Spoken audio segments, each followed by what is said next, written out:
Please hit like, share, and subscribe. Now enjoy the Practical Guitarist podcast.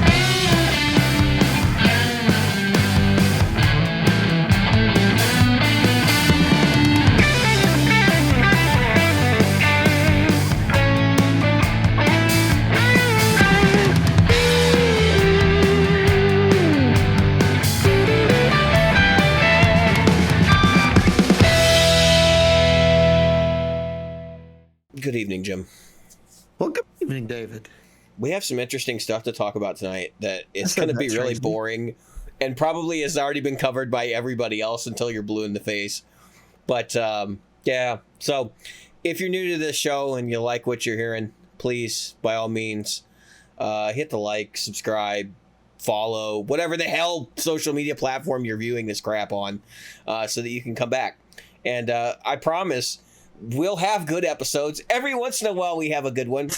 I'm pleased to announce that we had the best month that this show has ever had last month, which, given the status of the last, I would say, almost year and where our ratings were, yeah, that's really exciting.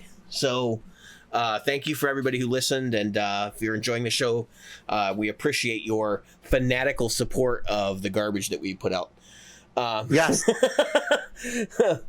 Yes, we do. I was going to have a garbage can to hold up, but anyway, so, we got a Facebook group. People have been asking, like, you make sure you put the details for the Facebook group in the comments below. It's easy. It's facebook.com. Search for the Practical Guitarist Facebook group. You'll find it. It's there. And ask to join. Fill out the questions. Tell them your favorite host is me. And we'll be all good. So, sorry, Jim. I got to give myself all the advantages. Not, folks, I want you people to know. Believe it or not, we do review every single person that joins the group. It's exclusive. We look at them and we weed through. I mean, there's definitely some people who are like, no. We get to laugh sometimes. There is absolutely not. And I promise I'm not mean in person. I may seem mean on the show, but that's right. I have a not so good heart, but anyway, moving on. Moving right along. Yeah, let's talk about what's new for this week. While I get the LED going here. Yeah, all right, cool. So we need to get some foot switches. So when I turn these LEDs on, they we get the click. Get the thing. Maybe you could get Vadami to program you some stuff. Oh yeah. Oh, well, you know what? I have this as a remote controller, but I don't even have it on most of the time. So I've just been doing it manually. I think the last couple episodes, and it's fine. You guys can handle the LED being on at the same time for a minute. I don't have a switching system for the show, so it is what it is, right? It's true. Dude, I got a lot of what's new. So I sold my Mason Mini Recto cab. Went out the door. I actually made money on it, which is wild because I bought that cab new.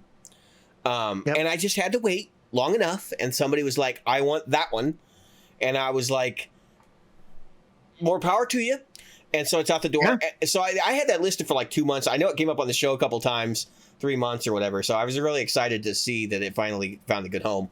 And it wound up giving me a significant amount of money, which for about 2 days I was like, what am I going to do with this money? But I sort of knew where this money was going to go.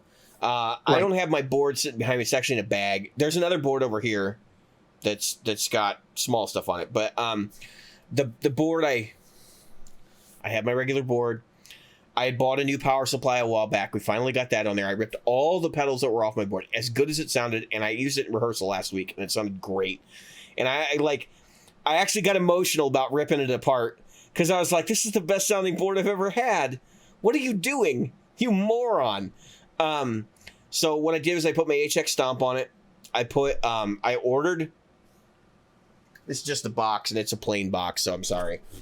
But I ordered the Morningstar MC3. Oh, nice. Yeah.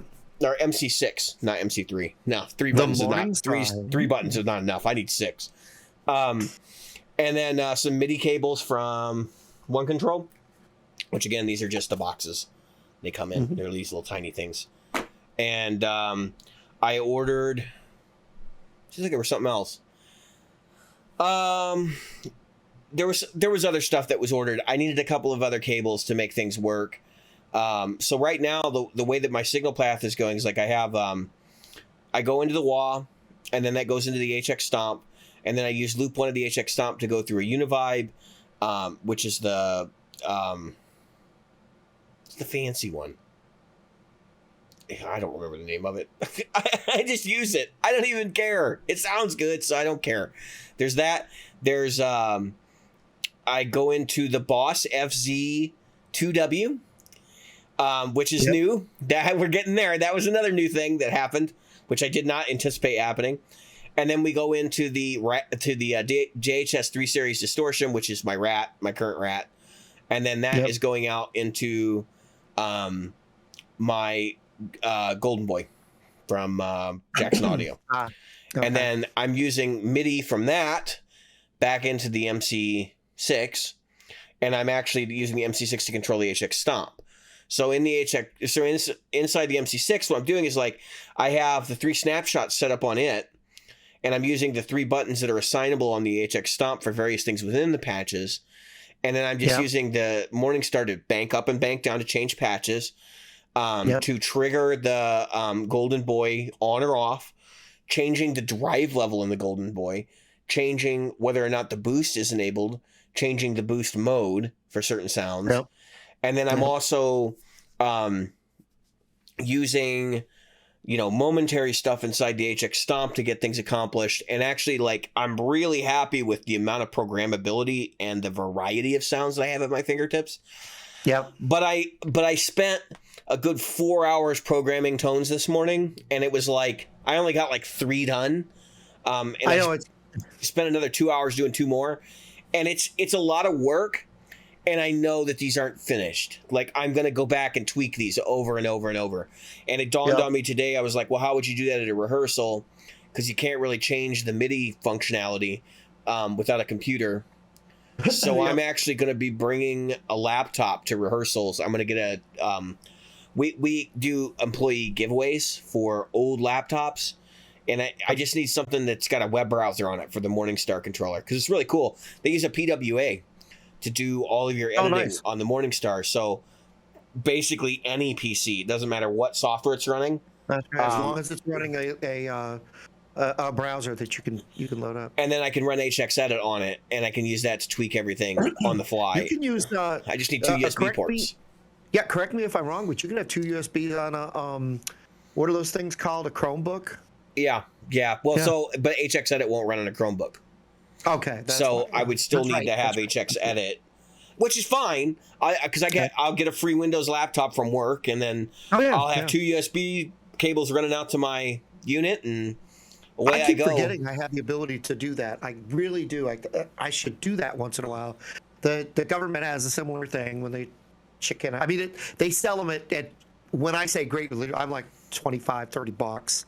Yeah, they've got to take something for it so they can tell the taxpayers they sold it. Right. But in all honesty, just like what you're doing, these are like Dell, Latitudes, 1600s, whatever, the whole 6400s or whatever from like 8 years ago. The ones I used to like to call Dell Bad Attitudes. Yeah, the Latitude machines. But when they do, because the government will do a complete sweep. So when they buy desktops or laptops, they buy everything new. Matter of fact, a couple of years ago, this might have been 3 or 4 years ago now, but it's been a while. But I did a whole sweep where nobody has a desktop anymore. We all got laptops, even if all you ever used it for was a desktop, which is dumb because laptops aren't built to be desktops. And then the batteries go bad because they don't actually charge a discharge. It's dumb, except from the perspective of like when you have to dole out those resources to other people, etc. And of course, it's easier to have a contract for one thing, for maintenance, for everything. And last year we discovered that you might actually end up working from home even if you do work in an office. So. And that's what happened. Thank goodness they did what they did, to be honest with you. They weren't forward thinking with it. Take my word for it. It's the United States government. They did not think forward. I've been working for the government since 1983, folks. Don't tell me, I don't care what branch you work for, don't tell me you actually think ahead. It's bullshit, because the next person that comes in always, I know how to do it better than the last guy. He was always wrong. It's no different in the private sector. Oh, I know. Let's be real. The private Any sector bureaucracy is the same is way. like that. If it's bigger than 2 people, this guy's gonna be a problem. So just to like kind of like put a pin on the Morningstar thing, I am both excited by what I've got. Yep. But also like very daunted, because there's a lot of stuff that's got to go on. There's a lot of moving pieces, and I didn't even buy the whole system. I had this whole panic attack on whether I was going to get an ES5 and get it all included, or if I was going to go compartmentalized. And I think I made the right decision. Because number one was space thing. Because if I don't know if I told you this, I had this conniption because I realized like if I did this, I was going to have to go up to a bigger board, and I was going to have all these empty spaces. Yep. So I was like, I really don't want to go up in board size. And I made the decision to stick with my original idea. The ML5 I did not buy yet. I am going to buy one.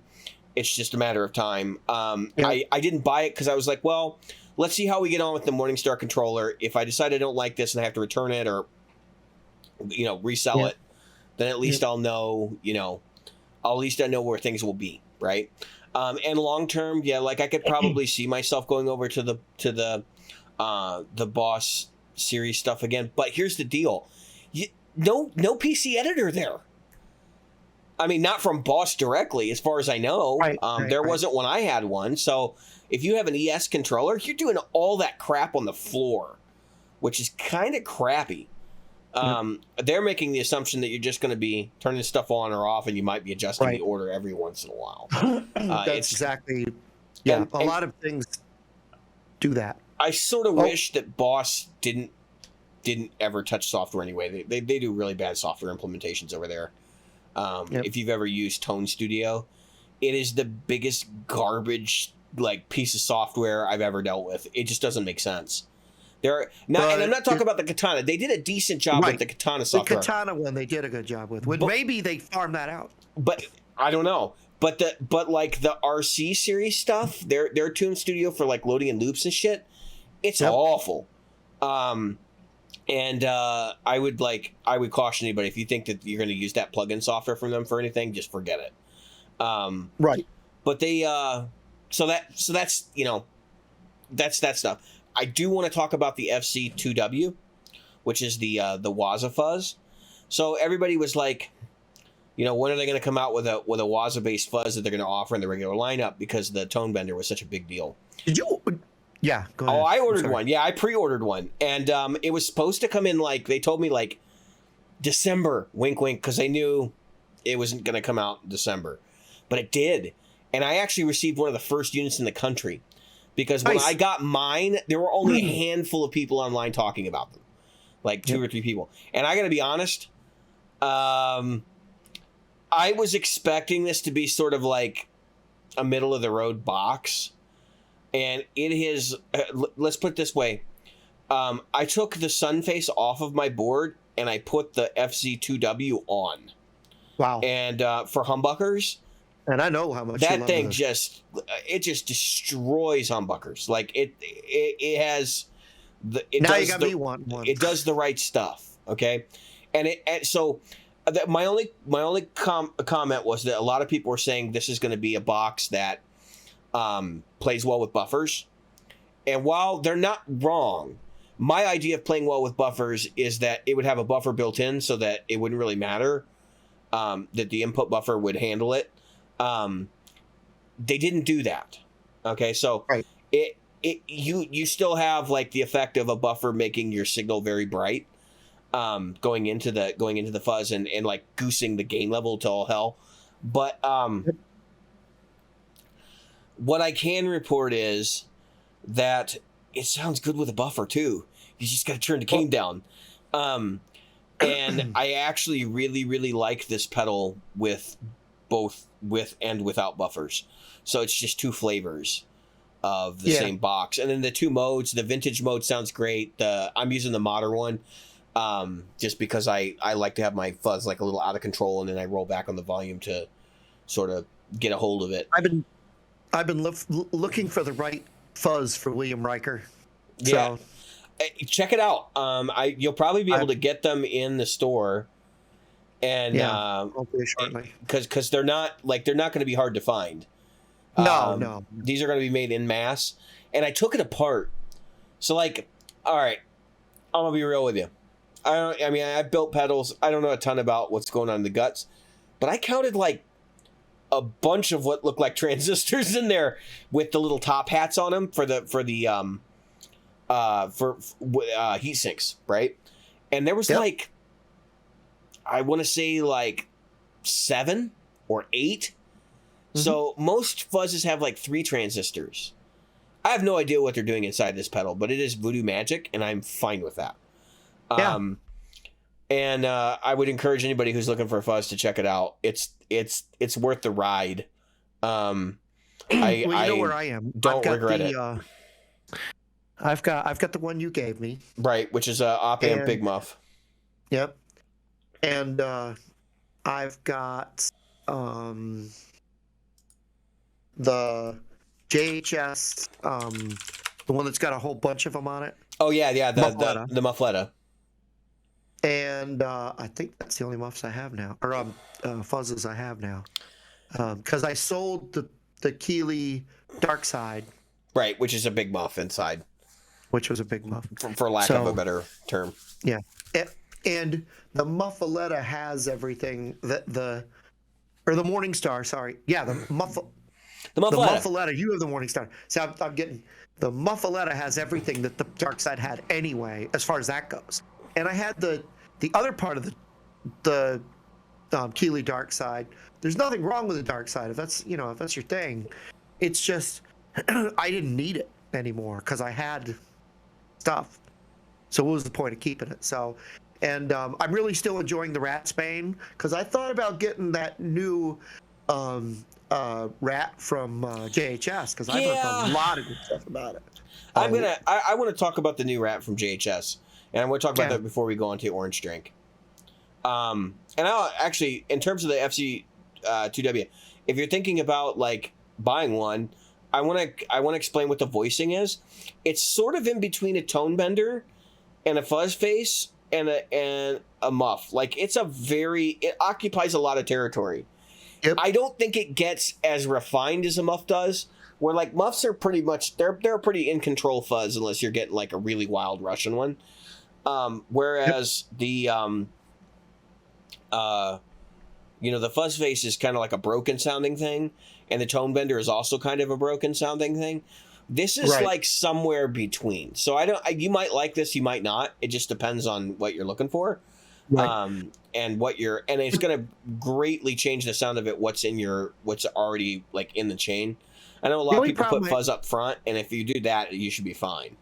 The only reason I haven't pulled the trigger on that, and believe me, it still crossed my mind, is two big reasons. One, I'm kind of saving up this year so that I can put together that white and black board, that black and white. Yeah. Okay. And my bet is they release 2 or 3 more pedals next year. Yeah, they just did. They just dropped 3 more. JHS.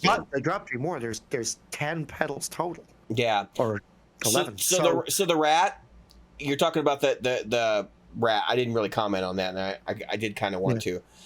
You know, I've talked to people who are Rat lovers, and they're like, "Why the hell did you put like 9 rats in a box? They're all basically the same."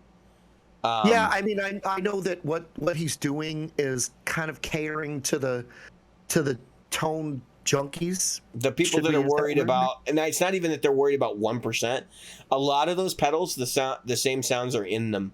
You just have to know where to set the knobs differently. And that's the thing, though. There's no reason for me to pull the trigger on that Rat. This is the biggest reason. I like the Wampler Ratsbane. Mm-hmm.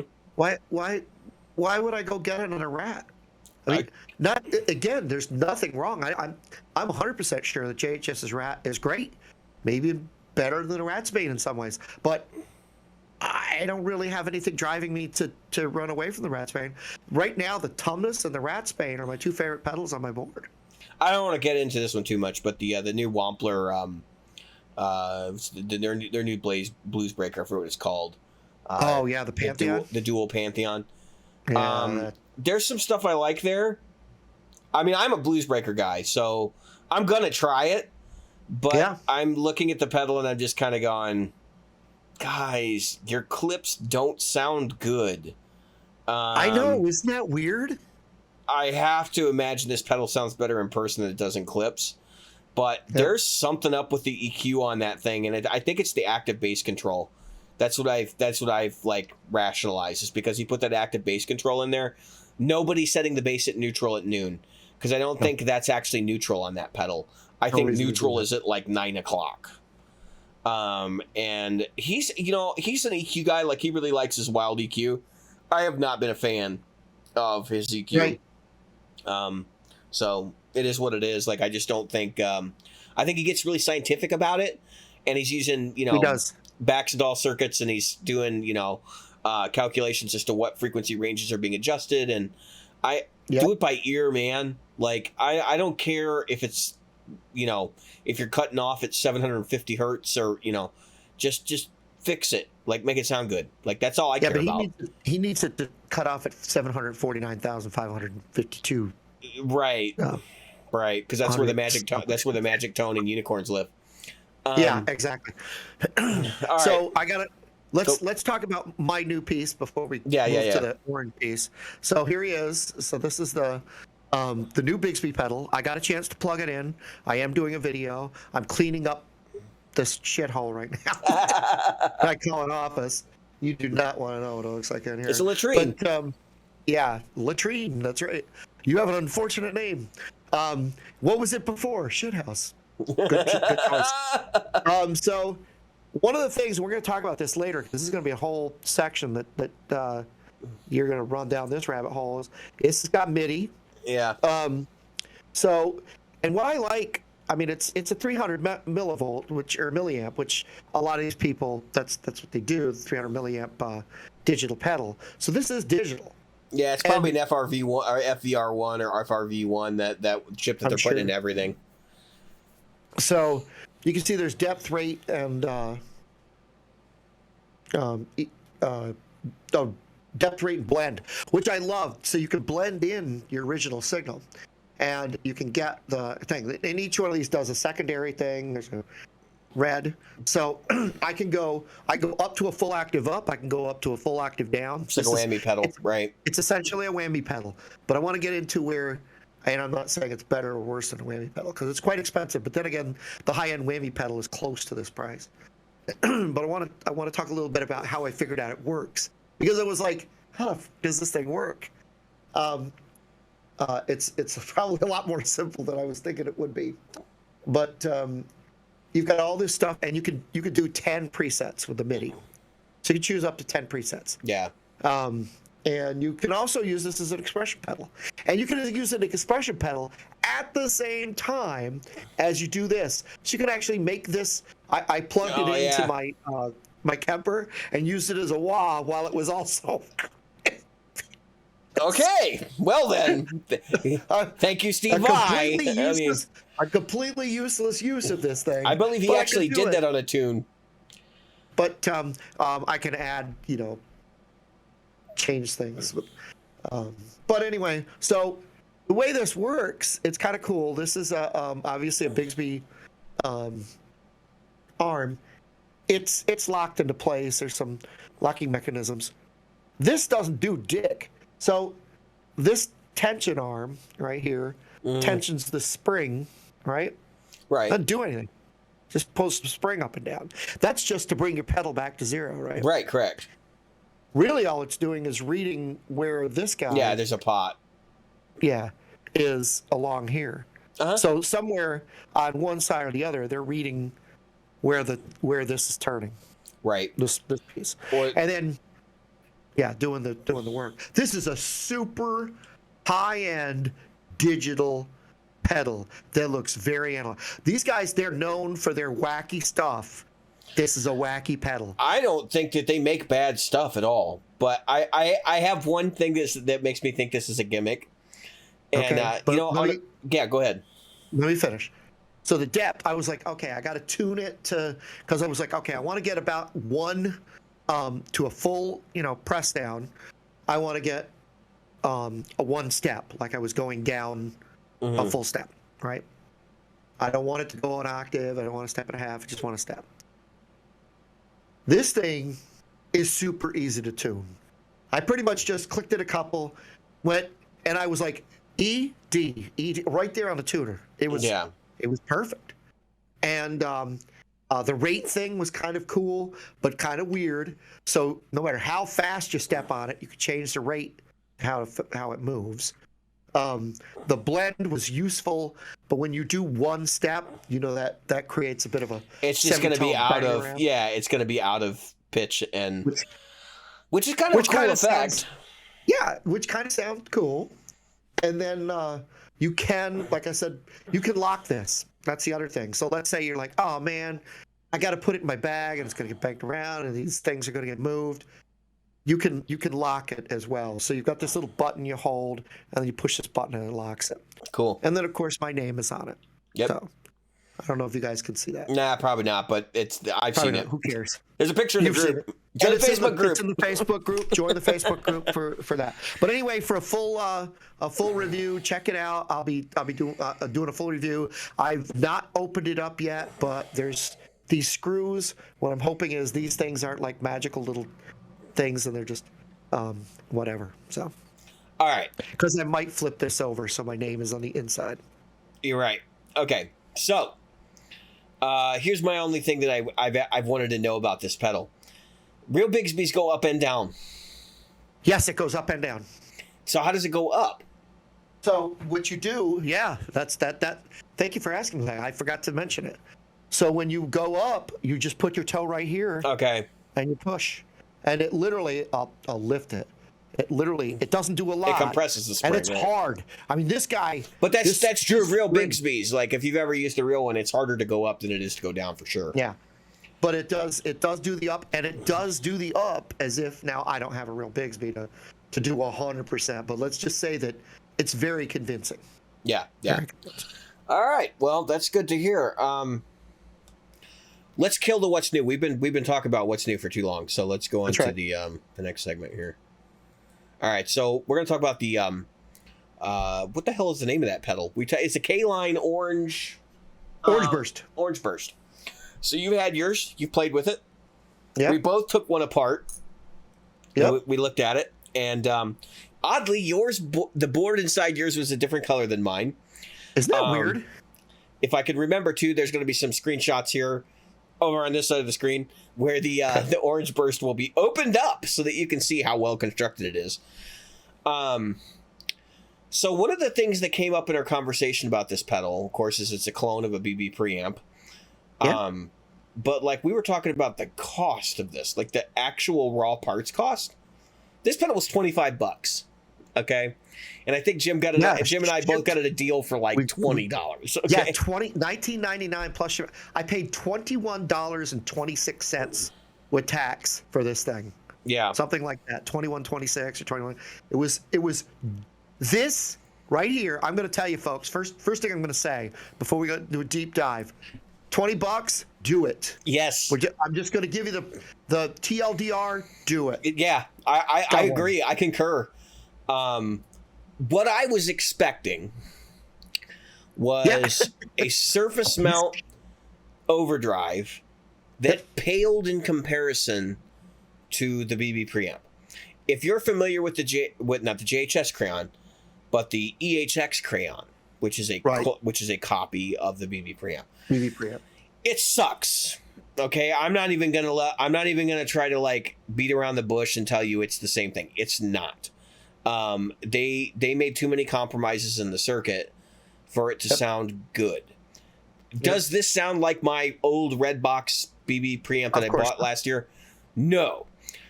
How close is it? I would say it's probably 95% of the way there, and maybe 97. Like, it's really damn close. And quite honestly, like, if you were on stage, I don't know that you could tell the difference. I don't know that anybody in the audience can tell the difference. And if you're in a studio setting, I'd really rather have the BB preamp. But if you don't tell anybody, they probably wouldn't even know. I mean, it's that close. I want to add one more thing. So for $20, folks, usually for $20, you get a plastic piece of crap, right? And we'll talk more about the construction. But I want to say something that was added, and I'm sure it was in yours if it was in mine. Yeah. They put this in here in case you want to use a battery. This is a couple of bucks if you buy anybody else's that doesn't have a battery. Yeah. Right? Yeah. And number two. And most of the time they're flipped for a fuzz pedal. So. Yep. And number two, it comes with the little feet. You don't have to have the feet on it, but they're here on a little 3M sticky in case you want it. And that's all I'm saying. For $20, get it. All right, keep going. So, sorry, Jim, I got to ask. Now that you've owned a BB preamp clone, what do you think of the sound of a BB preamp? I like it. Okay. At first, you were kind of on the fence about it. You're like, I don't know how I feel about the sound of it. Yeah, I mean, it's one of those pedals that I can see being always on. I can see it like in most settings. It's a high gain overdrive for sure. Yep. It is not it's not a tube screamer, which is a low mid gain. Right. It is loud. It is in charge. It has active EQ, so you can do a lot with the EQ. It fits with a lot of amps. I like my BB preamp a lot, and I like the Caline Orange Burst almost as much. And I was shocked. I don't know that I'm going to keep mine. We've been talking about giving them away to show listener, and we may still do that. But because they're $20. I mean, it's ridiculous how cheap they are. This is a really well kept secret. This pedal, the CP18. That's the model designation for this. I'm looking at the box that's sitting in front of me, and quite honestly, like we rag on Chinese companies and their products quite a bit. Every once in a while, and I think we've made this clear on the show, every once in a while we find something that's like actually okay. I mean, this is good. I suspect there's probably a higher rate of failure in these if you buy, them in bulk. There might be 3 that get tossed in the garbage per crate. But the reality is they're well made. It's not surface mount. It's individual components, like regular size individual components. The foot switch, it's cheaper. It's a Chinese equivalent to a triple pull double throw, but it's probably replaceable with an American equivalent part. Yep. The jacks look a little bit cheaper than what you would get on any boutique pedal manufacturer switchcraft jacks. The 9-volt plug, there's two spots in the board where you can actually add a 9-volt battery cable inside the pedal. It does not come with one, but if you want one, and there's actually space for a 9-volt battery in the pedal. They clearly just left that out for cost. Probably 1 for cost, and 2 because they didn't want people complaining about the fact you had to go and screw it to get to the. Yeah. I can see that being a complaint. Every MXR cable or every MXR pedal is like that. That's right. So, and quite frankly, that's one less thing they have to worry about breaking. My Wamplers too.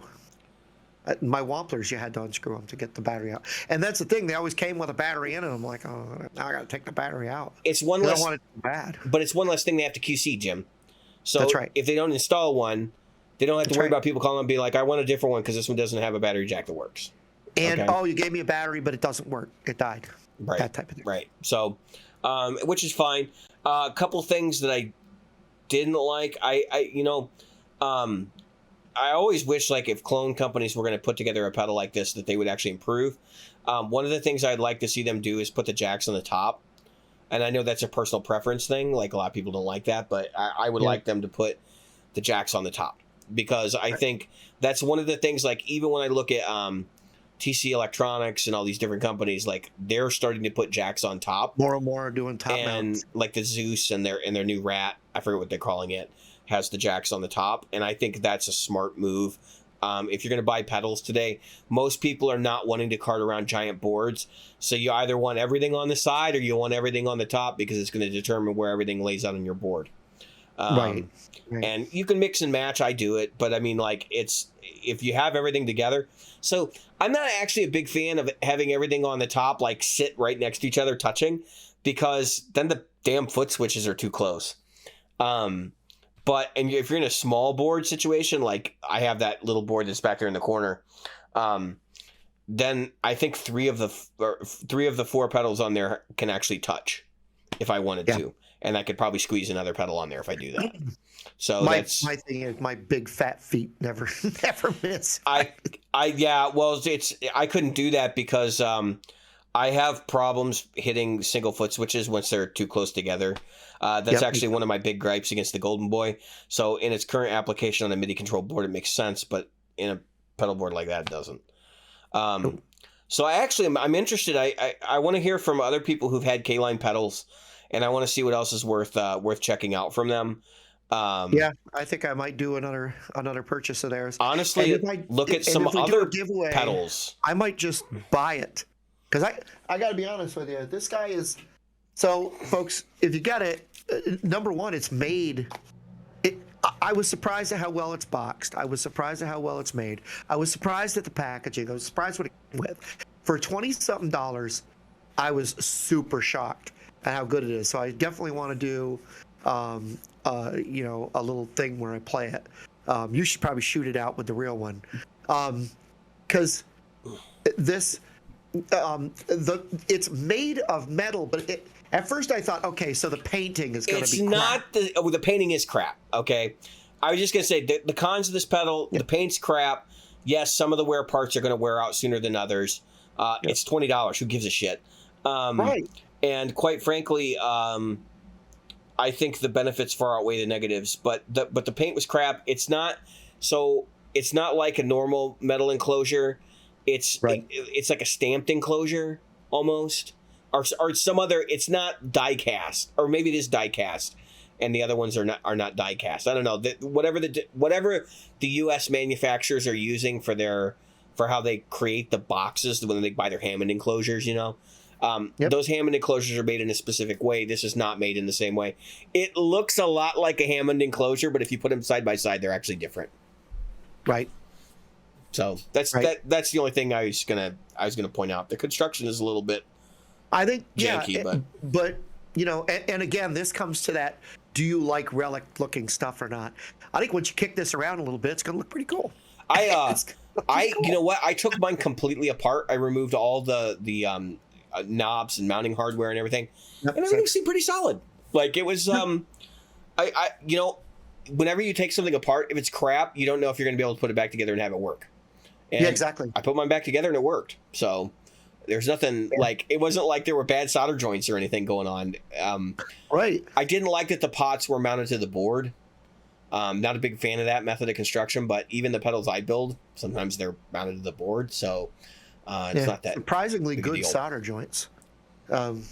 Yeah, I mean, so the only thing was that the leads were hanging down in there, and there's a couple places in mine where it was like the leads were almost touching, and you're kind of going, you could have clipped that just this much smaller. Just a little bit, yeah. So just to compare and contrast, the other company I'm really, really excited about lately is Jam Pedals, and they did a thing, I think it was back in July, where the guys from that pedal show went over to Jam Pedals in Greece. Yep. And actually walked through their facility and their manufacturing. And I saw them doing something there that I never anticipated that I would actually see a pedal company do in this way. And they had a solder bath. And they were actually doing all of their components to a board in a solder bath. Right. And I was kind of like, so if you don't know what a solder bath is, basically just like a pool of solder that they dip stuff in. And that's a more... I would say like large scale form of manufacturing than you typically see for some of these like small, 25 pedals here and there run manufacturers. So I thought it was really interesting, but also like this was not made that way because the component leads are too long for it to be, well, I don't know. I mean, I guess they could have made this with a solder bath, but they would have had to leave those component leads a little too long when they clipped them off, because normally the solder bath, I think the component leads stick all the way through the bottom, straight through, and then they just carefully like take it, and they may have something over the top of it to hold the components in place, and then they dip it into the solder, and then they take it out, and take the thing off the top, and then it's all fixed on.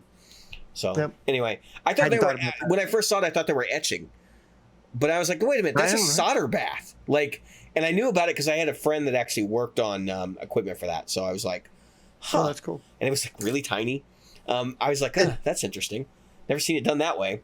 Rather than doing the individual components. But when you see Joe Corday from Chase Bliss, with 50 pedals lined up and he's literally going down, doing doing one component on each one and doing an assembly line like that, that's a different method of working for sure. A lot more labor going into that. But now so all right, that's good. So the orange is done, I think. Yeah, you want to move on to our reverb policy? Let's talk to reverb. So I found out why you and I were discussing. So David and I had a little discussion about this right before, and I was like, why didn't I get one of those things? It's because I sold my V over a year ago. Right. So my V, when I sold it, didn't come into this new policy. So folks, what's going to happen, it will depend on your state, and you will... It's already happened. I mean, it's not what's going to happen. It's already happened. Right. So Reverb has come out and said, hey, give us your information because we need to send you a 1099R or 1099K. And people are losing their mind over this. I've seen a couple of talks in forums, and it's like, what do you mean? And it goes, of course, everybody's laws, every state law is going to be different. Federal law is going to be, the same across board. But here's the deal, most of the time. So say you bought your guitar. Say I bought that gold top for $2,000 and I sold it for $2,000. I'll get a 1099K for $2,000, but then there will be a line item for your taxes to say, and when you fill out that part of the form on your taxes, and you'll say, but I spent $2,000 on it, and I spent this much shipping and this much blah blah blah. So, and Reverb took this much, so I only got this much. Now, because it won't be that won't be that cut and dry. It's going to be wins or losses. So you'll be expected to provide an accounting for each thing that you have to list. All the things that you said. But here's the problem. I'm not sure your 1099K is going to be itemized. Yeah, and it probably won't be. And if you're like my state, they're not going to care. You better fill it out or you're going to get audited. Right, and you're going to have to fill out all those forms. But don't freak out too much. Just make sure you keep track of how much you spent, how much you spent on other stuff. Because my V, I sold it for $2,500. Okay, but a lot of that went to shipping. Okay, and reverb fees. I mean, that's a lot of money in reverb fees, and that was before the boost. I think right before they, I think it was right before they boosted to 5% from 3% or whatever. So you've got that. so here's my issue, and it's more of a political commentary than it is against Reverb itself. Reverb is doing what they're being told to do under the law, and people are bitching about Reverb because they're not selling on eBay right now. eBay is doing this, as well. Etsy is doing it. Obviously, they own Reverb. And pretty much every online retailer, in fact, I think even Facebook Marketplace is now talking about processing payments, and then you'll get a 1099K from them. I can tell you that Facebook Marketplace, if you can take just a second, they said outright, there's a lot of people that list, and I guess it depends on the state, but they'll say, I'm actually asking this much, but Reverb won't let me, Facebook Marketplace doesn't want me to put that much because I'll have to pay taxes. So that's kind of dumb. That's admitting right in there. So herein lies the problem, right? So like this is my thought process on this. This is the states basically complaining because they feel like they're losing out on a piece of commerce. And I'm not going to weigh in on whether I think this is a state or a federal issue. I have my personal beliefs on that. But what I think is really interesting is this is the only time where you as a consumer, a private individual, have to pay taxes on the sale of something, other than like when you buy a car. Because in my state, you have to pay taxes when you buy or sell a car. So so if I sell something, that's what I mean, not buying but selling. So if I sell, let's say my PRS is hanging here right here, I sell it, I'm gonna have to pay taxes on the sale of it. Like what? I'm not a business. Okay, it's one thing if I'm a business, and or I'm selling something of significant property value that has a title attached to it, because that's what a title means. that there is actually enough property that the government wants to keep track of where it is, because there are legitimate issues afoot, right? Insurance and all the other things that are associated with it. In a house, you have a deed and you have, a title and all that stuff too. It's not that different a proposition, but this is almost like overreaching. So imagine for a moment you go on eBay and you sell a tape measure for I say tape measure, there's one on my desk for $20. This is Uncle Sam basically saying, no. We get to collect $5 out of that 20. And I'm just sitting there going, why? You didn't facilitate the transaction in any way. What entitles you to this money? You've already got my money when I get a paycheck. You've got my money when I purchase something, which, by the way, that's a whole other thing about purchasing in other states that's like a whole commentary for another episode. And the rise of the state taxes for buying goods online. You have to pay other state taxes. And in my state, they expect you to pay a minimum internet sales tax. But I have to report what I bought online. How in God's name am I going to keep track of every single item I buy online? Last year in 2020, I probably spent $40,000 on groceries and goods online. You really want me to keep track of everything so that you can ensure that I paid taxes on it? Because that's the thing that bothers me. I paid taxes on that. The government is enforcing that. Now I have to pay taxes on it again? Or I have to at least explain what I paid taxes on last year? No. Exactly. Bullshit. This is getting to just have the federal. So if you're buying things over state lines, that's no longer a state tax issue, in my opinion. That's an intrastate issue, which means that it should be handled by the federal government. That is why we have a Department of the Interior. So that's why I'm kind of okay, this doesn't make a whole lot of sense to me, but you can't get away from it. I'm not going to stop doing business on Reverb. That's absolutely insane. At this point, buy on Craigslist, sell on Reverb. You're not going to make more money on Craigslist than you are on Reverb. I don't care if you're undercutting fees and all that. You're not going to make, because there's no pool of people. I've tried to sell stuff on Craigslist. You know what I get? I get scammers. That's what I get. Right. I get grief. I just won't sell stuff on Craigslist anymore. I'm tired of it. In fact, the one transaction I did outside of a service last year was for a camera that I sold on Facebook Marketplace, and that transaction was pretty sketchy. And I kind of just don't want to get into that anymore. I would rather go through Reverb where I know I'm protected. Just like selling that cab, I listed it as barely used, and it was barely used, and I told the guy, I said, it's got probably 10, 12 hours on it. And he asked about, what's the Tolex condition? I said, it's pretty good. I said, there's one mark from where the foot of my amp was sitting on it. But it was in the bag. So I'm like, it couldn't have been avoided. And I said, quite frankly, if you're going to put anything on top of it, you'll never notice it's there anyway. I sent him decent pictures and I sent it to him.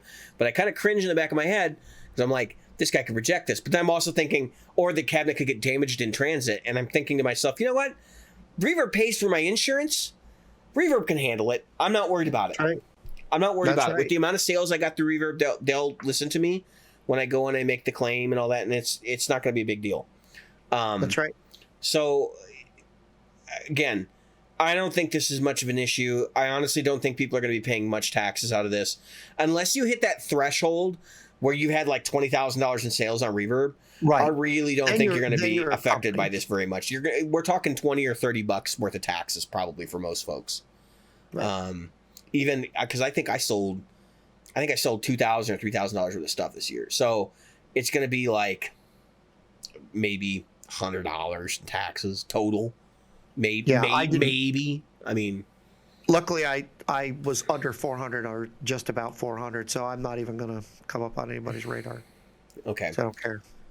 All right. Well, that was a short segment because I don't think there's a whole lot more to discuss about that. So we will have time to talk about MIDI at the end of this. All right, I'm going to go ahead and switch over to the next segment, which is the Beatles documentary. It's really just going to be me telling Jim about what it's like and sharing some thoughts and kind of getting Jim's thought process and some things. So, do you like the Beatles, Jim? Of course I do. Okay. I mean, that to say I like the Beatles, yes, I love the Beatles. All right. So, I'm coming at this from a different perspective. I enjoy the Beatles, but I'm not going to pretend they're my favorite band ever. Okay? Right. I appreciate that. For a good period of my youth and a good period of my adult life, I was not a fan of the Beatles because I was just, there's so much hype behind that band. It's a hype machine like no other. And I know that people like, it's the best Western classical music or Western music and stuff since classical music and all this. I'm here to tell you that's bullshit. Okay? Go listen to Good Vibrations. Go listen to Beach Boys. Do some analysis. You're going to find out the Beach Boys is like on another level. I do think the Beatles stacks up in a comparable way. And as an adult, I've kind of come around, and especially some of the later Beatles stuff, like Revolver and Sgt. Pepper's, and pretty much everything from that era on. Like I do enjoy. The early stuff is kind of like.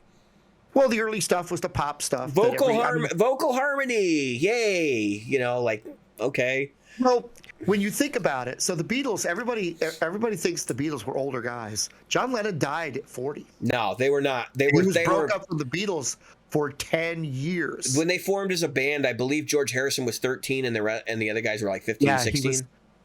The guys were young. And they went to Germany as teenagers. Yeah. So to put it in perspective, they had their first big hit single by the time they were in their early 20s. I mean, early 20s. Okay. And I don't think Harrison was of legal drinking age in the United States in some states, because back then it was 21 in some states. Yeah, it was 18 in New York. But so that's what I want to put in perspective. Everybody thinks because of the haircuts and the black and white photos and everything else, Harrison looks older. He was a kid. He was very young. He was the baby of the family. But by the time the band breaks up, he's in his late 20s. Okay, he's 28 or 27. Yeah, he's up there. So what this footage is, it's archival footage from a documentary that was never finished, that's been sitting in a vault with Apple Productions, which is their production company, for decades. Now, this footage was never released for a reason. Because this footage chronicles the end of the Beatles. It's really the last month, okay?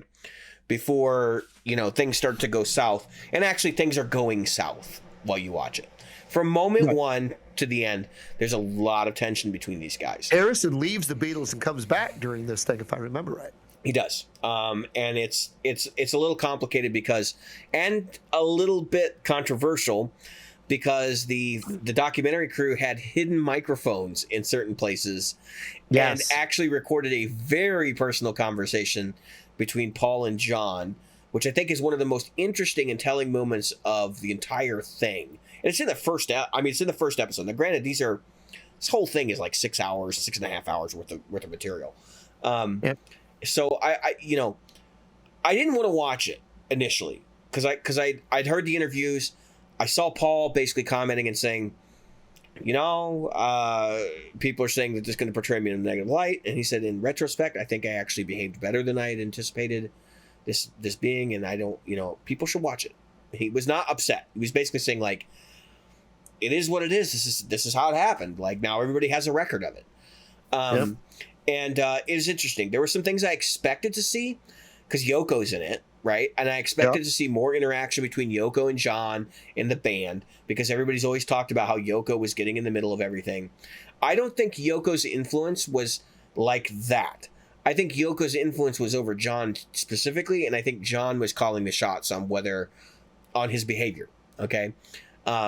So if there is quote unquote brainwashing, which is some people have suggested was going on, you wouldn't have seen it anyway, because John would have been acting like John. And anyway, so what I did think was interesting was, and I've always picked on this because this is something I've carried with me for a long time. George being the baby of the Beatles, and a lot of people saying like his guitar playing was not mature when he was in the Beatles, and like he was not the same quality of player as some of the session players that played on their stuff, like Eric Clapton. I think, at least from my perspective, he's the most interesting songwriter of the lot. Okay, because whereas like Paul and John could be unconventional, like George was conventional, but when he would write stuff, like he would think outside the confines of rock and roll. Like he'd write a waltz, or he would write, and he would come in with these like not preconceived notions, like a song like While My Guitar Gently Weeps or something like that.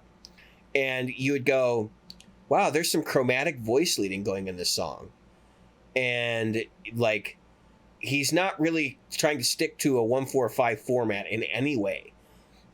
It's very outside the realm of like what you would think of traditional pop harmony.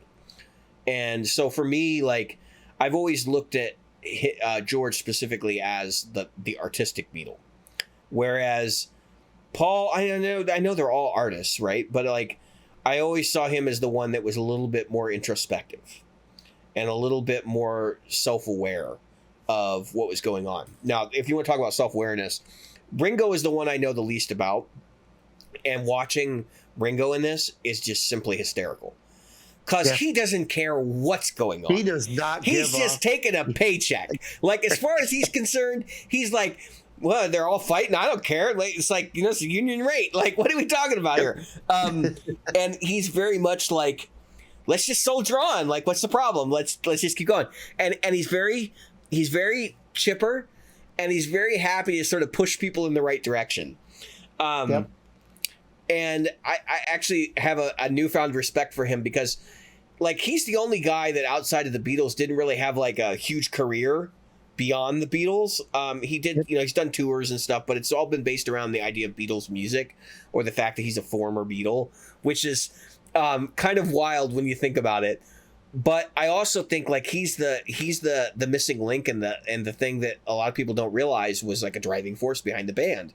You have this drummer who is reminding everybody all the time, basically, that this is a business, guys, and we need to operate it like a business. Well, he was the only one, I think, at the time that actually had a professional music background, right? Yeah, so I don't know who he had played for or whatever, but that was actually either had a record contract or whatever. He really is or was the business side of the band, because they had Pete Best before him, right? Yeah, I think so. I think that was the guy's name. Okay. I'm thinking it was Pete Best that was the first drummer. That sounds correct.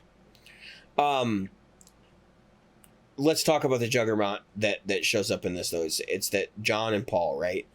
And really the separation between those two guys, because my understanding is that before they took that break and then came back to do this television performance, which ended up becoming this documentary, they were a lot closer than they are in this documentary. And I think it has a lot to do with the fact that Paul's married to Linda and that John is now married to Yoko Ono.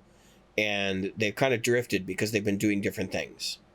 I believe, John did the sleep in or whatever at that point, and had gone down the path of being like really politically active, because he's always sort of, in that vein. And whereas I don't think Paul really seemed like, I know he had his philanthropist side, but like he didn't really seem all that interested in anti-war politics and the communism stuff. And I sort of felt like there was some tension there, but it's not expressed. Like, he doesn't explicitly tell John, get your hippie ass out of here. Like, it's not that kind of thing. But there's definitely some tension between those guys, and I think it's more or less just distance and the change in their life situations. But it's wild because, and this is really the reason I want to talk about this, I have had so many non-musicians reach out to me and be like, did you watch it? Did you watch it? Did you watch it? And I respond to them and I said, I don't need to watch it, because I've been in bands. I've been in bands that have broken up. and I've been in a room writing songs with people.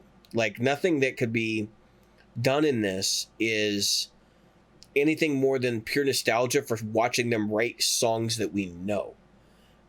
Which, okay, I mean, I guess there's a novelty to that.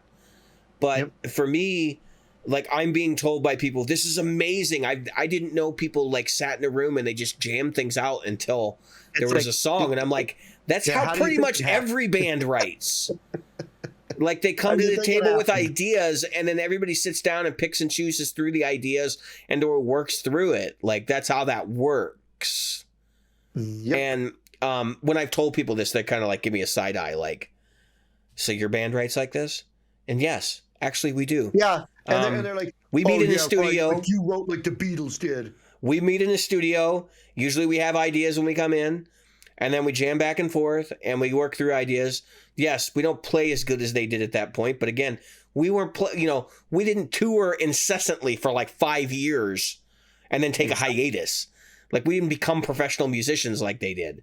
Where those guys had been playing in that German club like every night, at 2 shows a night for like 2 years, You want to know how to get tight? That's how you get tight. Play every single day. There was a time, and it wasn't actually, even in my time, where people would play a lunch gig and then turn around and play a dinner gig and then turn around and play an evening gig. And so it's hard for people to imagine, but there's still folks that do this. I don't know if it's as active during the COVID thing, but right up until relatively recently, at least, in places like Las Vegas. I was just going to say Las Vegas. Yeah, you wonder why so many musicians went. My one of my close relatives is a professional Elvis impersonator, and when he did the Elvis thing, he would literally go and do show after show after show. So whether he was in Vegas or he was in on the riverboats in the Mississippi, or whatever different casinos that he played in, it's nighttime and party time 24/7. So I had no idea. And these were big, elaborate shows were put on constantly. I can't imagine being a stage manager at those things. That's all I can say. But go ahead. But to David's point, that these musicians are playing all the time. And I don't think that's the case anymore. There's so many people that are especially now with COVID, that are, okay, I'm in my own little theater and these 11 by 11 walls are it, and I don't play outside of them. So many more people that are doing that. Or playing with each other once or twice a month. Go ahead. Sorry. So, we all hear the story about them writing the tunes for Yesterday on a Napkin, the lyrics for Yesterday on a Napkin and stuff like that. And, there are some moments in here where it's like, okay, so Paul's literally just humming a melody, and then all of a sudden, he's actually singing a line that, is like immortal, that everybody remembers. Right. And, of course, bands have those moments, and it is fun to watch them wordsmith stuff. It's also fun to watch them kind of belittle George a little bit, and then watch George literally get up and be like, I'm done. I'll send for my things in a few days. Have the boys find another musician from the union, and literally just walk out. Which you see that moment, and it's like, I mean, you guys pissed on him for so long. What did you think was going to happen? Right. And he walks away and he leaves for 2 days, and then there's like 2 days where they literally don't know what the hell to do, and they're just burning money. I mean, that's what I think a lot of people don't realize. Like, they're in this big production facility where they're going to shoot this TV show. Coming and up Billy with the set. Preston is just sitting there. Yeah, like all these people are just sitting around. I mean, there's probably 50 people off camera in the room with them, and they're just sitting there talking and like screwing around. They have an interview with the documentary crew, and they're just kind of sitting there like, shooting the shit with them. And it's very clear that they realize, like, yeah, the band could be ending right now, because if George walks, like, we might be in trouble. And that's where the whole like hidden camera footage thing comes in. And it's sort of I get the feeling that like they were so aloof from the financial situation because they had good people managing them that it was like, this is costing you $100,000 a day in 1970 something. And they just didn't care. It was like, so what?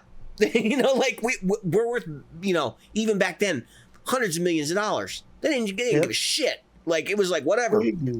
So what? Give a turd.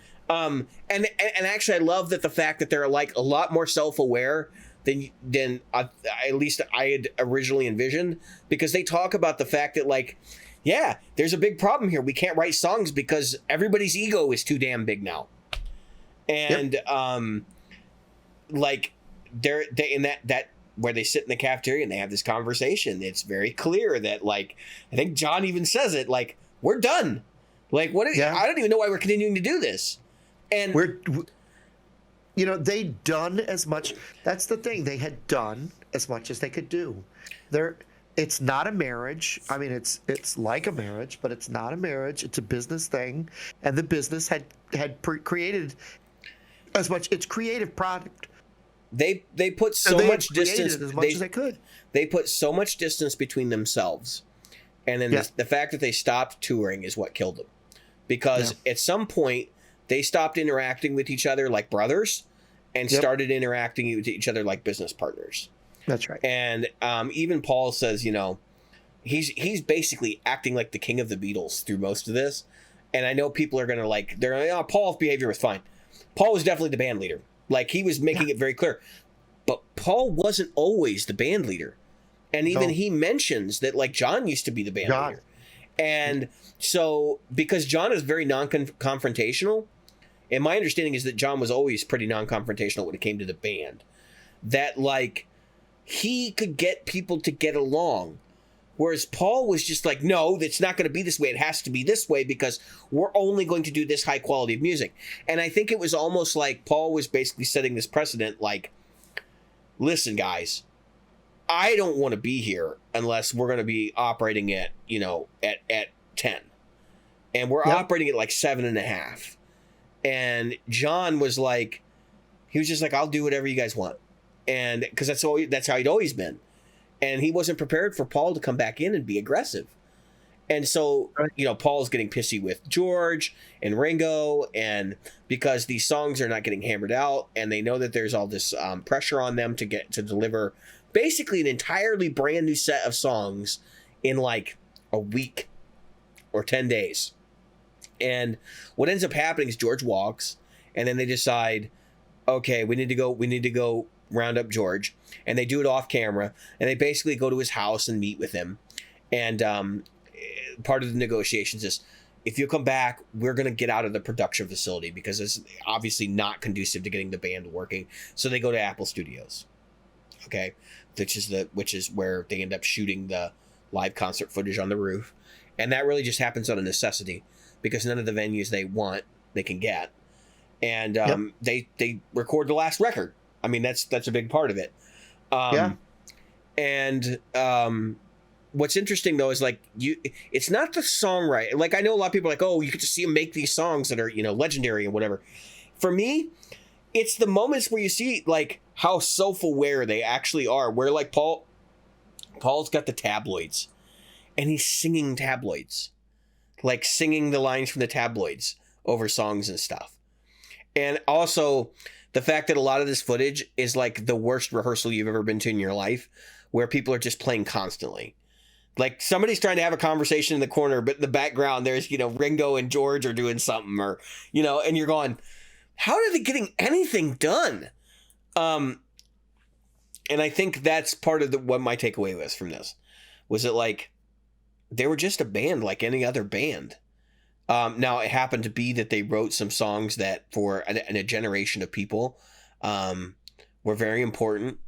And in some cases, I would even say it happened to be that for a generation of people, the Beatles were so hyped that they were made important. Because I still believe there were other British invasion bands, and there were other bands in the United States that had just as good output as what the Beatles were doing, both from an artistic perspective, you know, in terms of like what makes good Western music, but also from the adventurous perspective of bending different genres and expanding into the, you know, it really just making rock and roll what it is today, because it's just so, it includes so much stuff. And so the example I gave earlier obviously was, you know, go listen to Pet Sounds, go listen to any of the Beach Boys stuff that Brian Wilson like just went off on. Because, well, again, when it comes to the Beach Boys, and I'm not coming to the Beatles' defense. They don't need me. No, there's plenty in the catalog that they can defend themselves very well. People that are fanboys that are going to start crying any minute. We're going to have to buy them a box of tissues. If you listen to some of that stuff, some of it is pop crap. Okay, some of it is. You know? I think the first couple records are definitely guilty of having a lot of filler. And yet, then there was the time when they allowed Dennis Wilson to really start becoming the creative force he was. You mean Brian Wilson? Wilson? They were all happy to just sit and ride on the backs of Dennis. You mean Brian? I mean, Brian. I'm sorry, you're right. Brian Wilson. Who the hell's Dennis Wilson? I don't know. Anyway, I don't even know if there is a Dennis Wilson. Brian Wilson carried those guys. He did. I mean, he literally carried them. And he went right ahead. And yet, Pet Sounds is probably one of the most incredible albums of its time. I'm not trying to be like, I'm not trying to get into like what was wrong with Brian Wilson from a personality perspective, but he strikes me as being autistic. Right. And I think they may not have been diagnosing those kind of disorders the right way back then. But he definitely, that man, you just listen to some of that stuff. And then if you have any stomach for it, do some analysis of it. Because, I mean, he's thinking on like a Mozart kind of level, whereas everybody else is thinking on like, you know, like a Richie Valens kind of level. Okay, it's just totally different. Right. Not that we're putting down Richie Valens. Music. No, absolutely not. I'm just saying they're just two totally different approaches. That's right. And of course the Beatles did it too, because they had like Eleanor Rigsby and stuff like that. But when Brian Wilson and the Beatles start approaching material this way, it's like everything changes. Because now bands like Black Sabbath can spin out of the Beatles and Jimi Hendrix, because they're really a combination of those two, and the darker period of the Beatles with like Sgt. Pepper and stuff like that. You know, think about I Am the Walrus, and think about how that relates to Black Sabbath, right? Like Gardens. You know, there's so many things going on in there that Lucy in the Sky with Diamonds. That Andy Timmons does a great version of that song, by the way. yeah, he does. All I can say is that there's so many great things, and pop music. Honestly, pop music took a huge leap forward when it came to what happened after that. If you look at the pop musicians that came after it, most of them, they started using jazz chords when they never would have used jazz chords. They started throwing in things that, you know, didn't exist in popular music. They weren't really. There was no progressive nature to it until those bands really broke out. And what happens is when most people think about pop bands, because what we're talking about right now, you know, somebody would turn around and go, the Beach Boys, that was just, you know, get the brown, come on, baby, surf up with me.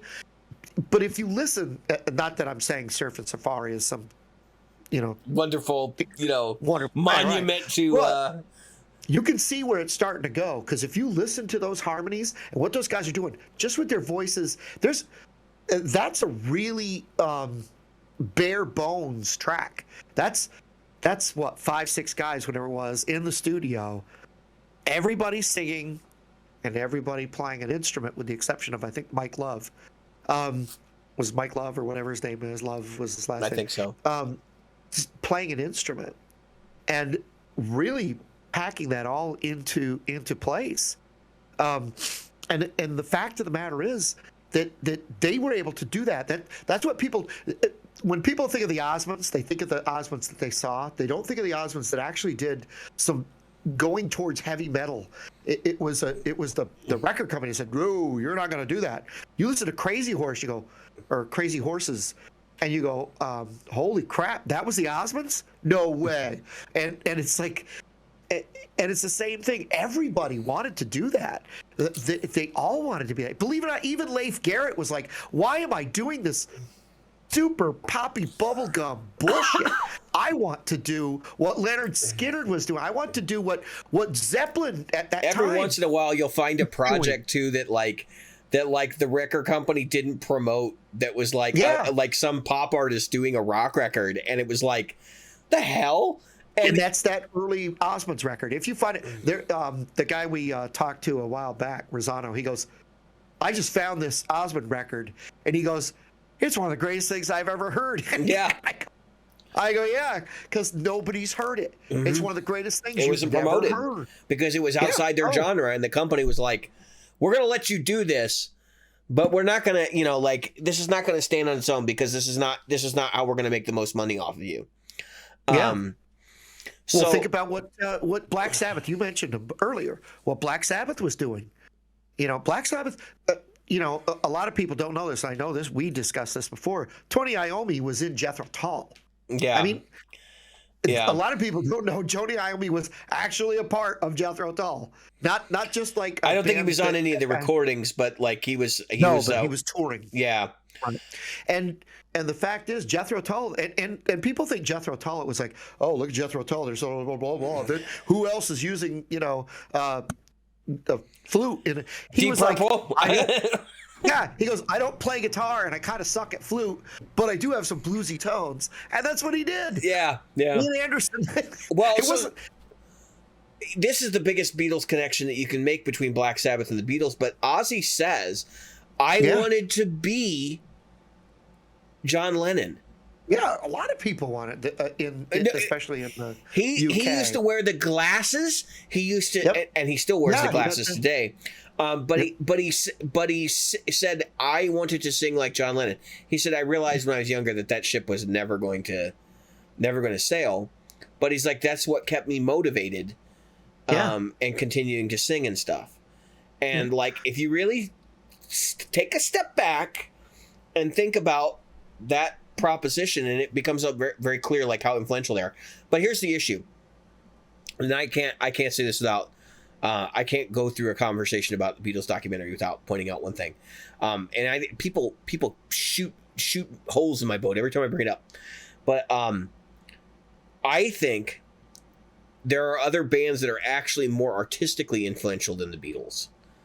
But I think the Beatles are the mainstream version of what people, what expanded rock music. Because I think about Beach Boys is a classic example. I think about the Beatles. I think about later about Black Sabbath. I think about Led Zeppelin. I think about Jeff Beck specifically because of the Jeff Beck group record that was really big. And what a lot of people, it's like, well, these guys are all based on rhythm and blues, and of course the Beatles were too, right? So, but what's interesting is there's one group that gets left out because they were sort of like positioned as the anti-Beatle, and that was the Rolling Stones. Rolling Stones. And I think if you're going to point out any band that is more influential than the Beatles in that time period, who would be interesting to see a documentary showing their I want to see a documentary like this, but I want to see it showing their transition from being the pop band, from a blues cover band. What you would call a blues cover band, quote unquote, because basically they were not writing their own material into becoming like their own band, because that's the most interesting period in their history. That's right. I don't care about anything that happened post 1973 or whatever. When they did their whole disco thing, and like even after that, like I was just kind of like, what the hell? But because I've listened to probably every Rolling Stones record, which is a monumental task. It's like watching every episode of Doctor Who that's still in existence. it's a lot of shit. Okay, there's just a lot of stuff there. There's like 80 albums or something. It's just but I would listen to it at work or whatever, and like, here's the problem with the Rolling Stones and why people don't want to talk about the Rolling Stones being like this. I would say probably 70 to 80% of their catalog is garbage. Hot garbage. Even the stuff that they were writing, like 70 to 80% of it's hot garbage. They have like 2 or 3 albums that are really, really good. Exile on Main Street. They have Let It Be, or not Let It Be. What's the Let It Bleed? Which I always wondered if it was that was a take on Let It Be, like Let It Bleed, because they were positioned as the anti-Beatle. Like they were very aware. You know what I mean? Like they were very aware that they were not supposed to be. They were supposed to be like the dirty, ugly version of the Beatles. It is that Paul McCartney was always pissed off because they were doing things that the Beatles weren't allowed to do. Because I was just gonna say that's basically what it boils down to, right? I mean, yeah, because nobody gave a shit what the Rolling Stones were doing. Nobody gave 2 flying rats' asses what the Rolling Stones were doing. I don't mean the fans. I'm talking about the business folks. They were like, yeah, whatever. They're kind of a, you know, it's, you know, believe it or not, it's just like the Bee Gees. You know, I've come back to them before, and it's funny because the Bee Gees themselves, they did back before all that stuff that everybody knows, the disco shit. Long before that, they were writing songs for themselves and for other artists. They actually sounded a lot like early Beatles stuff. Yeah. And a mix of the Beach Boys.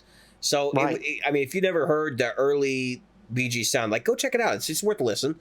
Yeah, and if you listen to Odessa, which is an album that's one of those ones, didn't get promoted. Everybody was like, that's not my Bee Gees, you know? And it was like, yeah, because we took a chance. They did something. We went out on the limb and we did something different. And nobody wanted it. But the thing is that's because it didn't get promoted. Back then, AM radio, you know, all that other stuff. And there's so many albums like that they did. Only, you know, Every Lionhearted Man Will Tell You and things like that. That people, I mean, I'm a huge fan, so I bought all that stuff. Mostly post. And even then, when I got it at first, I was like, this sucks. And then it was until later when I had a little bit more of a musical ear that I was able to give it a listen. And kind of like after I got to listen to Zappa, and who's also influenced by that later stuff. He saw himself wildly in competition with the Beatles because of their experimental phase.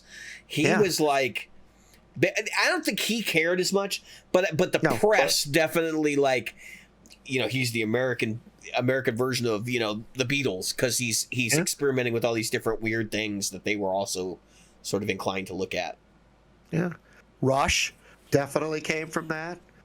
I mean, you can hear it in those early albums all the way up to 2112. For the people that dispute the Rolling Stone thing that I mentioned a minute ago, do you really think you'd have AC/DC without the Rolling Stones? Right, exactly. I mean, no way. I don't think a band like that would have even tried to exist. Nope. If it was a landscape of purely just the Beatles and the other bands we've mentioned. And of course, the Doors are actually thrown in there because they were around the same time period. And but yeah, so I thought that was interesting. The documentary, if you haven't watched it, Jim, you should watch it. If you've got Disney Plus, just go ahead and watch it. And even if you don't actively focus on it, you'll pull stuff out of it as you're watching it. It is an interesting testament because it is literally the final days of a band, and you will see things that you relate to, and you're like, crap, like, I remember this band that I was in, and that, like, it was literally the same problems, but because of theirs, it's just escalated because it's a different price bracket. And there's so many people, when you think about it, and I think that's another reason that they kind of went, you know what, we're done, is they weren't just the 4 guys as a business. There were a lot of, and I want to call them They had their own production company that was also, had like a charitable, it became like they had a charitable hand. Yeah, it was like a whole thing. And Apple Records was theirs.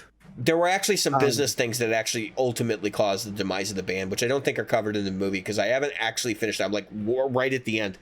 But basically, their management finally kind of goes away, and then they have to hire a new manager, and Paul wants his father-in-law to be their manager, and John wants this other guy who was managing another band. I want to say there was like the Rolling Stones to manage them, and they kind of went back and forth, and they ended up with one as the manager and one as their lawyer, and then eventually it became all of them as the manager, and it like caused this big rift between the two of them. And even there is a comment made in there about George, and I think it's George that says that. I don't think it's Ringo, who said like, well, Apple Productions is basically just John and Paul's thing, and we're just like kind of there, like we get money from it, but it's like we're not involved. They run it, and we don't have a say in it. So, well, think of it. Some of my favorite Beatles songs are George Harrison songs. Oh yeah, no, like you said, without a doubt. What's the Something in the Way She Moves, Racky Raccoon, Norwegian Wood. I'm looking up a list of his songs because I want to read off some of them, and I can't think of titles right now. So,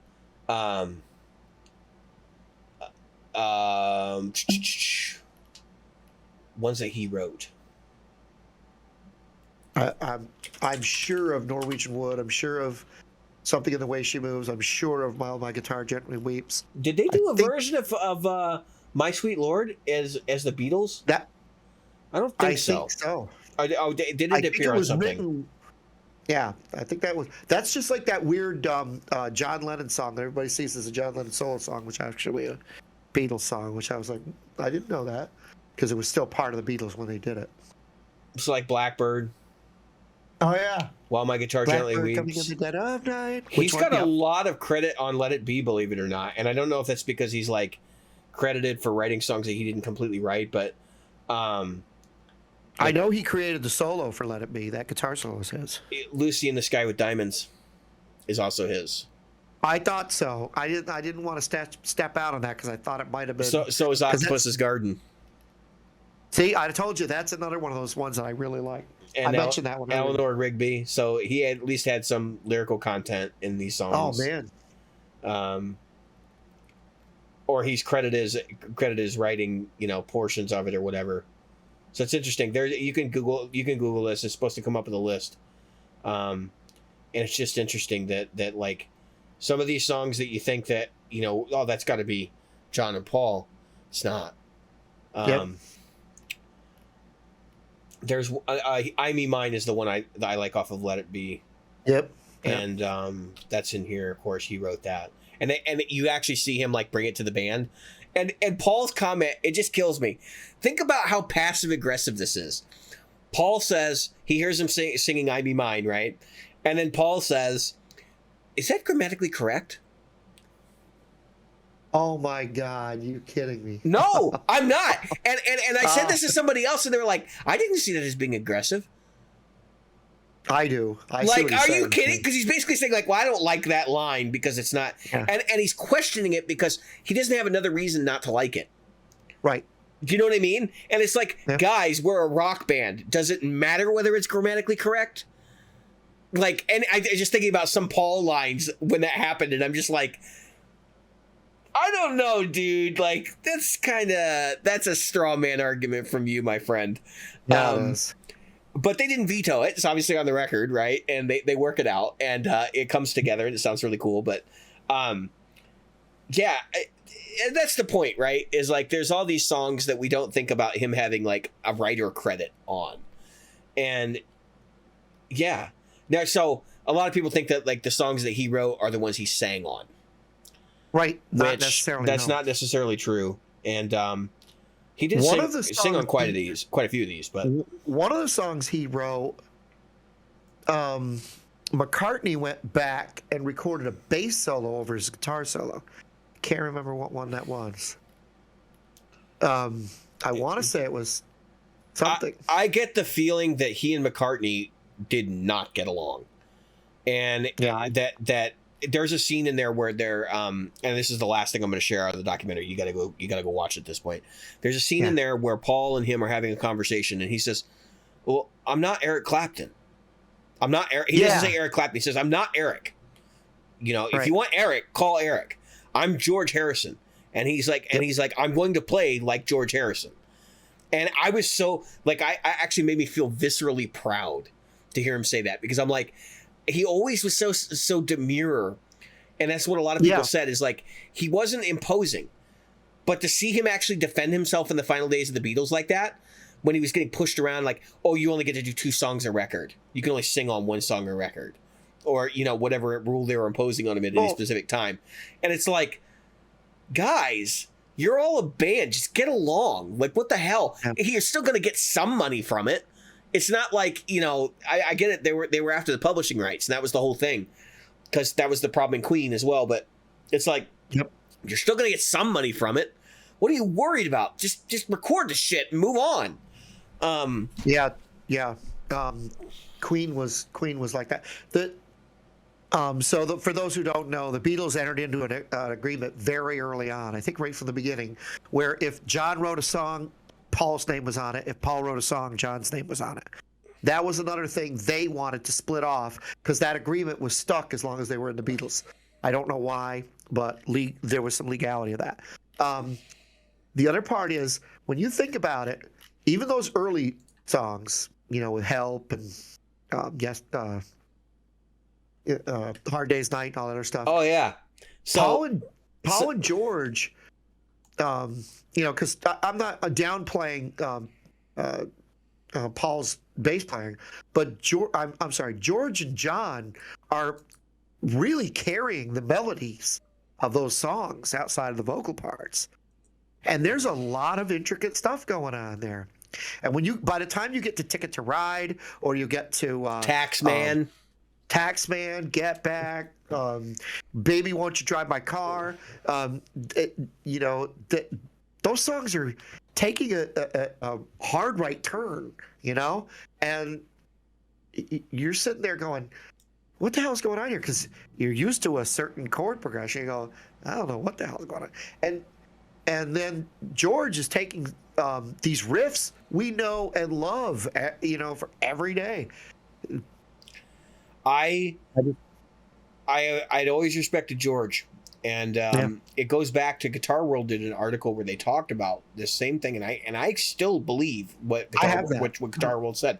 The one where he's on the cover, the one I'm talking about, when he died, 2001, right when he died. Yeah, and that interview that they did, and then like the cover story, which is basically like saying like, he was the Beatle that was the one that was responsible for the most artistic stuff, and like, the silent Beatle.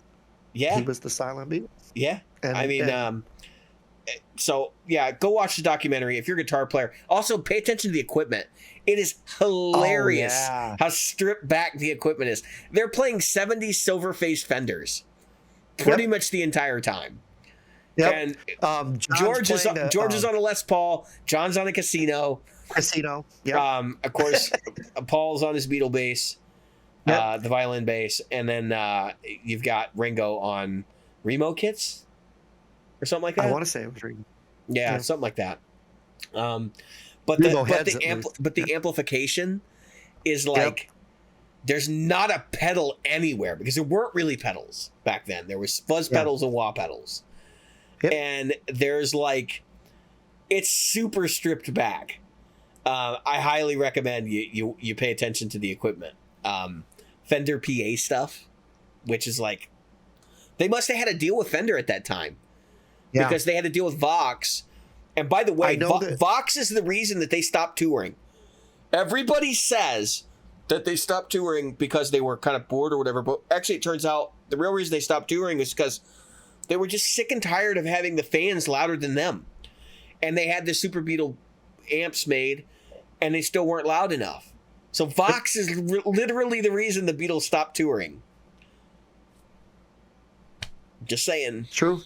It's true. I mean, think about the screaming that happened at those shows. I mean... Yeah. All right, we got to move on, because we got to get to...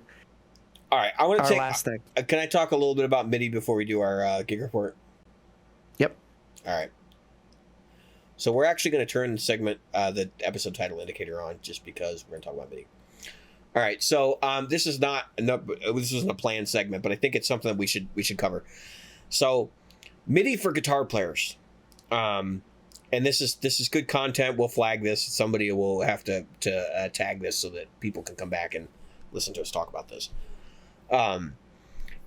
MIDI for guitar players. There's other people that have covered this in videos, and I think even if you watch those videos, I think people walk away mystified by how MIDI actually works.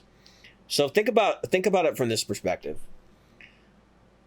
You have controllers, which are things that send out messages and receive messages and pass messages along. Okay? And a message can be whatever the pedal will accept. So for guitar players, or amp for that matter, because there are many MIDI control amps nowadays. So if you have a MIDI enabled device, it's either going to have a TRS plug or it's going to have a DIN plug, which is a 5-pin collared insert. I don't have one sitting here in front of me. Or it's going to have a TRS, which is the stereo 1/4-inch jack. And you're going to plug that in, and you're going to connect that to another device. It doesn't have to necessarily be a controller. It could be an HX Stomp, something that's capable of sending out messages. And everything that's MIDI is supposed to have a spec sheet. Now, since MIDI as a standard sort of dropped off the face of the earth, and because the boutique industry doesn't really conform to standards so much, they have MIDI implementations that aren't necessarily documented. Okay? But back when I was younger, everything had a MIDI spec sheet. And you could flip to that last page of the manual and find out all the commands listed in what it was essentially a pre-formatted document they could fill out that had all the information listed in the appropriate places for you to be able to program MIDI. Okay, going back to my Line 6 flex tone. That was my first experience with MIDI for guitar, was I could use MIDI to control my Line 6 flex tone. Now, flash forward to what I'm doing right now. And we're talking about controllers. Now, a controller is something that can send, receive, or pass MIDI messages along. Almost all of your devices have some functionality as a controller. If it has any sort of output, then it will usually pass messages, and it will also receive messages. Okay, and it'll pass messages, which is a send functionality. So basically, when you see a MIDI device that has both functions, you're going to see an in and an out. And the in is how messages come in, and the out is how you connect it to something how that comes out, right? So you're actually creating a MIDI network. So in my scenario right now, I have two cables running from my controller into my HX Stomp, and then I have a TRS plug that comes out of my controller, which is a separate thing that goes to my Golden Boy. I want to say Chase Bliss Brothers, but it's not Brothers. It's just another gold pedal. So I don't have a Chase Bliss Brothers anymore. Kind of wish I did. Anyway, so once you wrap your head around that like things are a network, when I add my ML5 controller, it'll have an in and an out on it. So instead of going two cables between my HX Stomp and my controller, it'll go output of controller to HX Stomp input, output of HX Stomp into ML5 input, output of ML5 back into the controller. I actually don't have to do it that way. You could have it just as like a daisy chain, but because I want to have two-way communication with my HX Stomp, I really need to make a circle, okay, so that everything gets passed between all the devices. Now, here's where it gets funny. So everybody thinks like, when they start looking at MIDI stuff and they start like reading about it, there are two types of messages you're going to be sending to your guitar gear. There's program changes, and there's continuous controller messages. It's channel specific. Everything's channel specific. Okay, I think it's continuous controller. It's been a long time. I just call them CC now, but basically it's a controller message. And that usually that's what they'll call. They'll say CC right in the. So what the difference between PC and CC is, generally your devices are going to have banks of presets. And its program change is usually a change in preset. Okay? And it's a number from 0 to 127. And then I believe there are bank messages as well, but almost nothing I've used has used that in the guitar world. You'll find that in synths that have thousands of sounds, and you need to be able to switch between these different banks of MIDI sounds, and it's a way to distinguish. So it's part of the PC, the way the PC changes work. Okay, so in my situation, I have, when I'm working and doing MIDI programming, I'll have 3 manuals open. I'll have a manual for each device. Okay, I'll have it flipped to the MIDI instructions. They're in the manual, so that I know what the numbers are that correspond to the things I want to do. So like, for my PC messages, I know what those correspond to preset wise. So the Helix is kind of weird because they have 1A, 1B, 1C, which corresponds to 0, 1, and 2. Okay, in that order. And so you have to sort of be aware that you're going to increment up or you're going to decrement down 1. It's going to take you up 1A, 1B, 1C to 2A, right? That would be 4. Okay, so you got to kind of be aware that that's the way that works. And if you just do this stuff out of the box, a lot of times, especially with line 6, it will decrement everything on your board. It'll send out a change message every time that you change something on it. So usually in your setup somewhere on your device, there's a way to turn that off. So that's what you're going to want your MIDI manual for too, is because you want your controller, theoretically, or some device you designate as your master, is going to be sending out the PC messages to other devices. Now you might be asking yourself, if there's really only 2 types of devices, and a PC message is literally just a PC message, how do you distinguish between devices? And it's there's a reason I started with PC, right? You distinguish between those devices by using a channel, okay? And every device has a way for you to set a channel. You'll see devices talk about omni-channel. That means it communicates in all channels. But in general, you're going to want everything to be on a different channel. So my Golden Boy is on channel 2. My HX Stomp is on channel 1. And even though I'm not really sending messages to the controller, it's channel 0. Okay. And then when I add an ML5, it'll be channel 3. And then I'm going to add my amp channel switcher, it's going to be channel 4.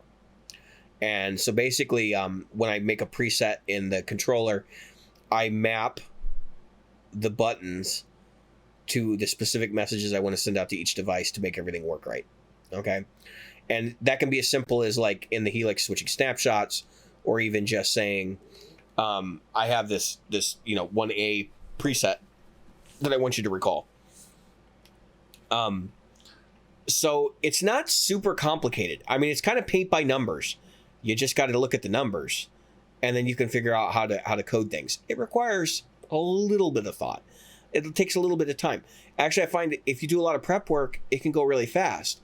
So if you have all the messages written down that you're going to need prior to making a patch, you can have all that done like ahead of time, and then just like program it real fast, and you're like 90% of the way there. So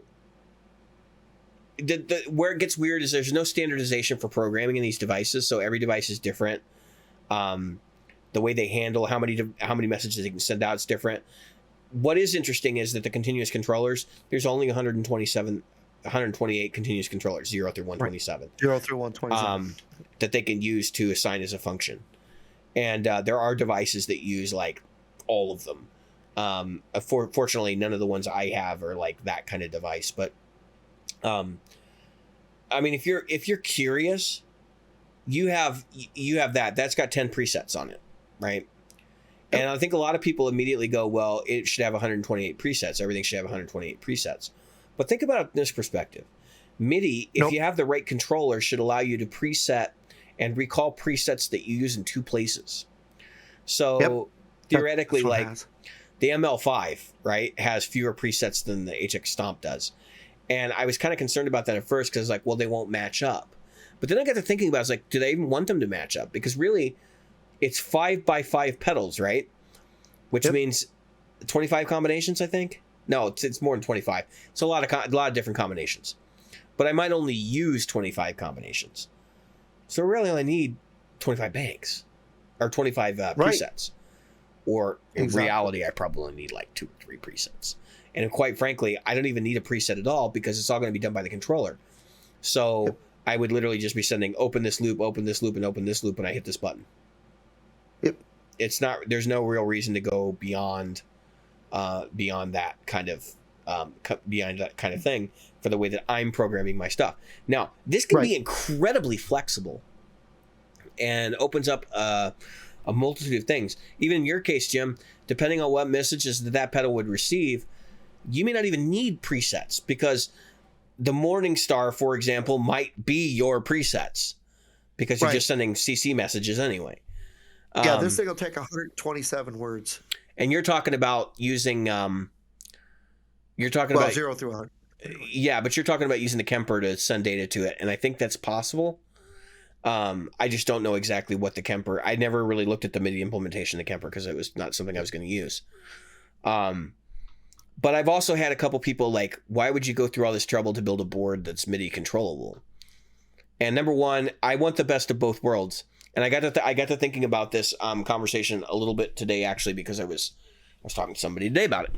And the conversation was like, why would you want to do this? It's complicated.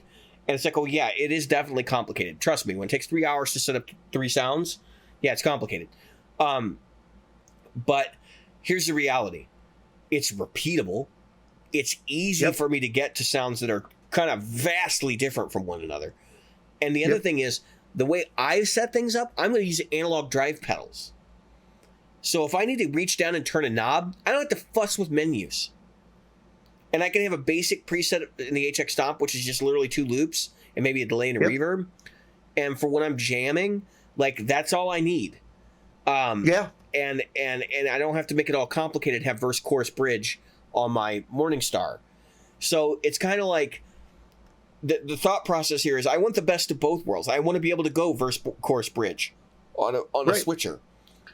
And then flip over and on the HX Stomp, verse, chorus, bridge, and then flip over and then have that basic HX Stomp patch to do certain things. And then have another bank of presets that allow me to have direct sound so that my board becomes extremely flexible. And it's just a professional tool. Like, that's the way I'm looking at it. It's just a tool. I could even use my MIDI controller. If you want to get real fancy, you could use MIDI controller out into your audio interface for recording, and you could have all your recording buttons mapped to an interface on the floor. So you could literally hit play, record on the floor, tap tempo on the floor, like all these different things that you have available to you. So that's why I'm like, people have been asking, why would you do such a thing? And I think it's interesting. I think it's worth at least exploring. It is scary to a lot of people because it's not something you have total control of on stage. Right. You have to sort of have your shit worked out, go through a rehearsal with it before you actually go through the live show, make sure everything's working, and have a backup plan. And my backup plan is a second board. So, or to be able to bypass, basically just have a patch that's like open bypass and just use the board like a static board. And then boost the reverb on my amp and forget about reverb and delay on the stomp. And that's, if you come at it from that approach, I think you'll find out that this actually functions really well. I've done it before. I had the ES8 board that had dozens of pedals on it. And it worked pretty well. I think this is going to be a iteration that's going to be similar. I'm simplifying the crap out of what I used to do. And I hope that it helps me get some more gigs. And that's really the best we can hope for anything. So anyway, that's my MIDI rant. Jim, do you have anything? To add? Yeah. I mean, I got introduced to MIDI in 1983. It's been around pretty much my whole life. Yeah, 82, 83. It's been around a long time. The first thing I ever met was a keyboard. There was a guy doing Cars songs. This might have been 80. And I know the Cars used MIDI, and he was able to use MIDI. Now here's some dating stuff for you, or dated stuff for you. He was using MIDI, and he had a floppy disk. It was like a 5-inch or 8-inch, one of those big floppies. Remember those big ones? Yeah. He shoved in there, had all of like some K date on it. MIDI is not big, folks. MIDI does not take up a lot of data room. It was designed to be small. Right. It was designed to be very compact. And the words that you use in MIDI, and I say words because that's what they are referred to, are very small. They can be used for anything. The word Bob in one device can be different from another device But the point is that MIDI for this keyboards, I want to say it was Korg, if I'm remembering correctly. It could be any of them. I mean, they all ratified the standard. It was it was either Korg or Yamaha that these guys were using, which were the keyboards of the time. But you would have racks. These guys had 3-4 keyboards. Before that, people would haul like every keyboard they owned to a gig. And now you see a guy with one. And it's not because that one is super versatile. It's because in some cases they can have a tone generator underneath it, or they can have a tone generator in a rack. You can also take a lot of these, like the big 88 key Juno MIDI keyboards, and controllers. All they are doing, this part of it is a piano, but this part of it is organ, and they're running it into a laptop. Yep. Yeah. And you could have clock cycles that click off when it changes. So that part that you were playing now becomes a guitar, then it switches over. You take that song, I think one of the earliest implementations of MIDI was the song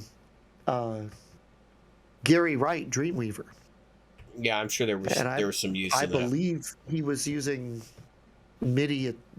He used it either when he did that song, or when he was, I know for a fact when he was playing it live, he was using MIDI at the point that I saw him. So that might have been around. I can't remember how long MIDI. Can you look that up? I think MIDI was 1983, I believe, but I'll look it up. Okay, very good. Yeah. So he was touring with it when I saw him. Now you're talking about you keep talking about word length, and I think that's a little bit. I think it's a little bit. I don't want to say like disingenuous. I think most people are never actually going to think about it in that perspective, because you never get down to deal with the actual zeros and ones of it, because it's it's basically, unless you're an engineer in that. Even engineers, like when I'm sequencing, unless you're a software engineer, you don't care about the ones and zeros. Like if you're a studio engineer, then you might look at it differently. But so it was ratified. No, so it originated in 1981. It was ratified in 1983. Yep, that makes sense. That makes sense. And then in 2016 or 2017, they proposed MIDI 2, and MIDI 2 is ratified, I think, in 2020. So we're gonna see MIDI 2 devices, and actually, I think Yamaha's already come out with one. I can believe that. Juno's probably coming up with one. I don't know what kind of usage that's going to be. Well, I know there's a wireless MIDI standard that's part of that. And they're going to change the plug type. I think they're going to carry over a variety of plugs, but USB-C will be the predominant one. Because they're wanting to get away from. If you've seen a MIDI plug, I mean, literally companies are making their bread and butter off of making small MIDI plugs because they're freaking huge. For whatever reason, the housings of them are massive. Hold on, I have a MIDI one right here. They're not designed for use on your pedal board. Let's put it that way. They're not. They're kind of a pain in the ass. Well, there's a cottage industry for small cables. So like these, this is a MIDI hammer cable from One Control, and I'll pop one out of the box here.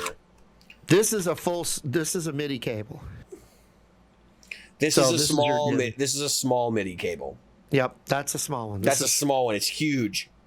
This is your typical Roland MIDI cable. It's huge. Now, it's this big.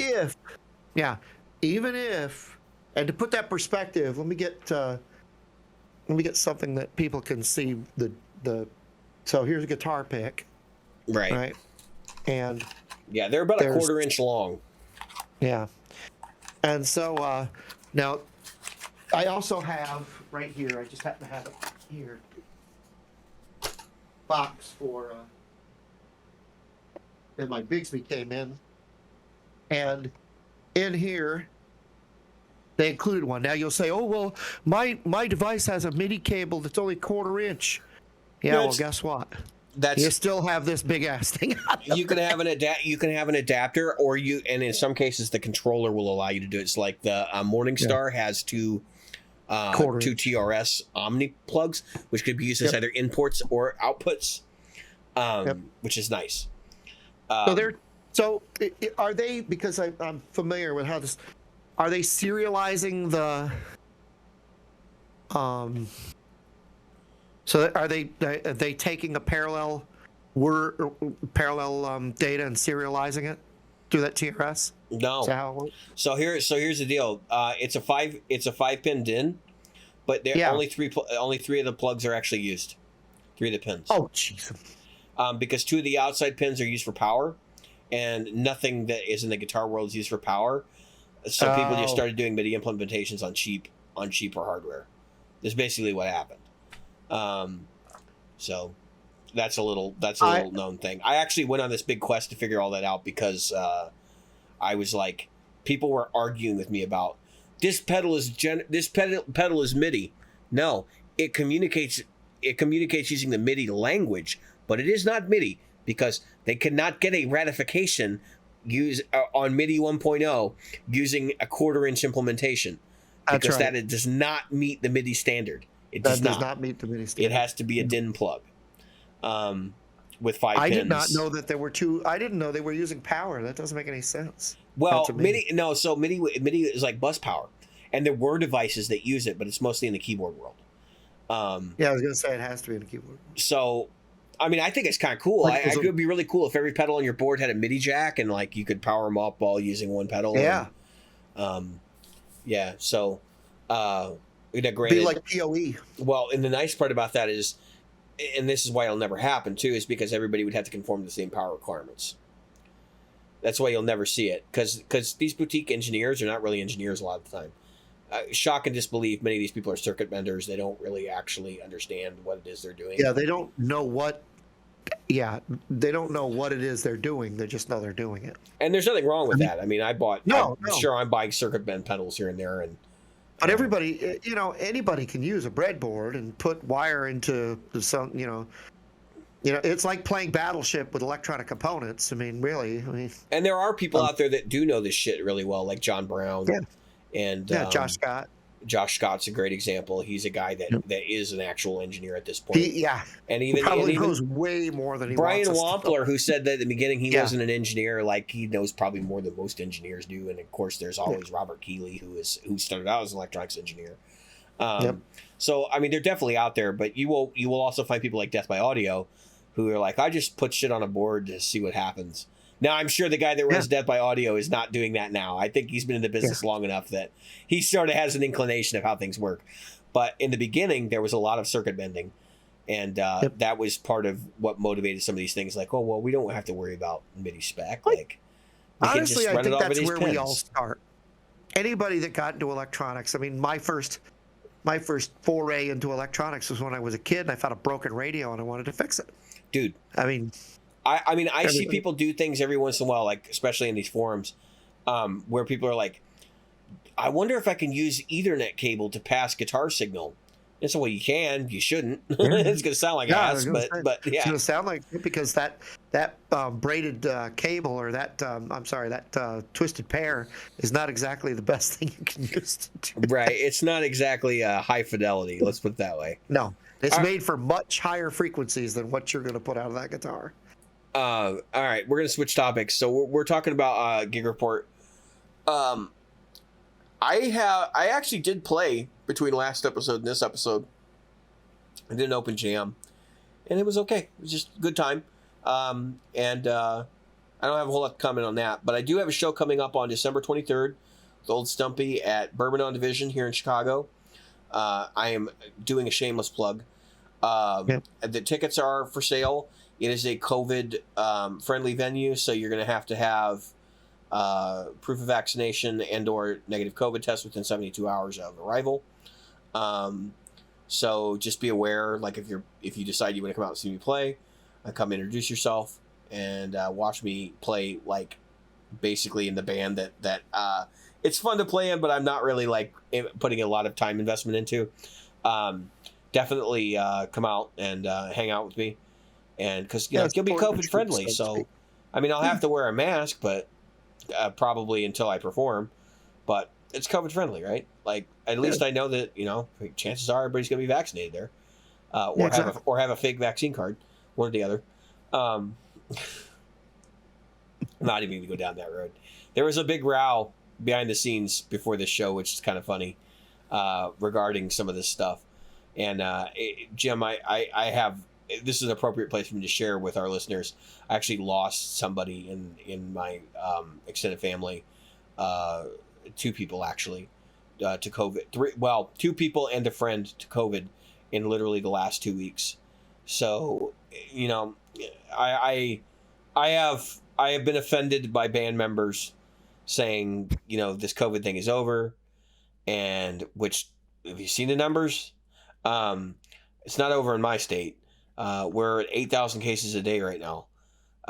And also just downplaying it, like, for this kind of stuff. And I just kind of like, guys, don't downplay it. Like, let people have their own opinions on it, but take care of yourself, please. Like, in whatever way that means for you, take care of yourself. Make sure you're being smart. And I had somebody actually say something to the equivalent of, I guess in Australia they have camps for quarantine. And they were saying, like, we're going to have quarantine FEMA camps here in the United States, and calling people COVIDiots for getting vaccinated. And this person's a band member. And I said, I actually was not going to play this show over it. I was like, you know what?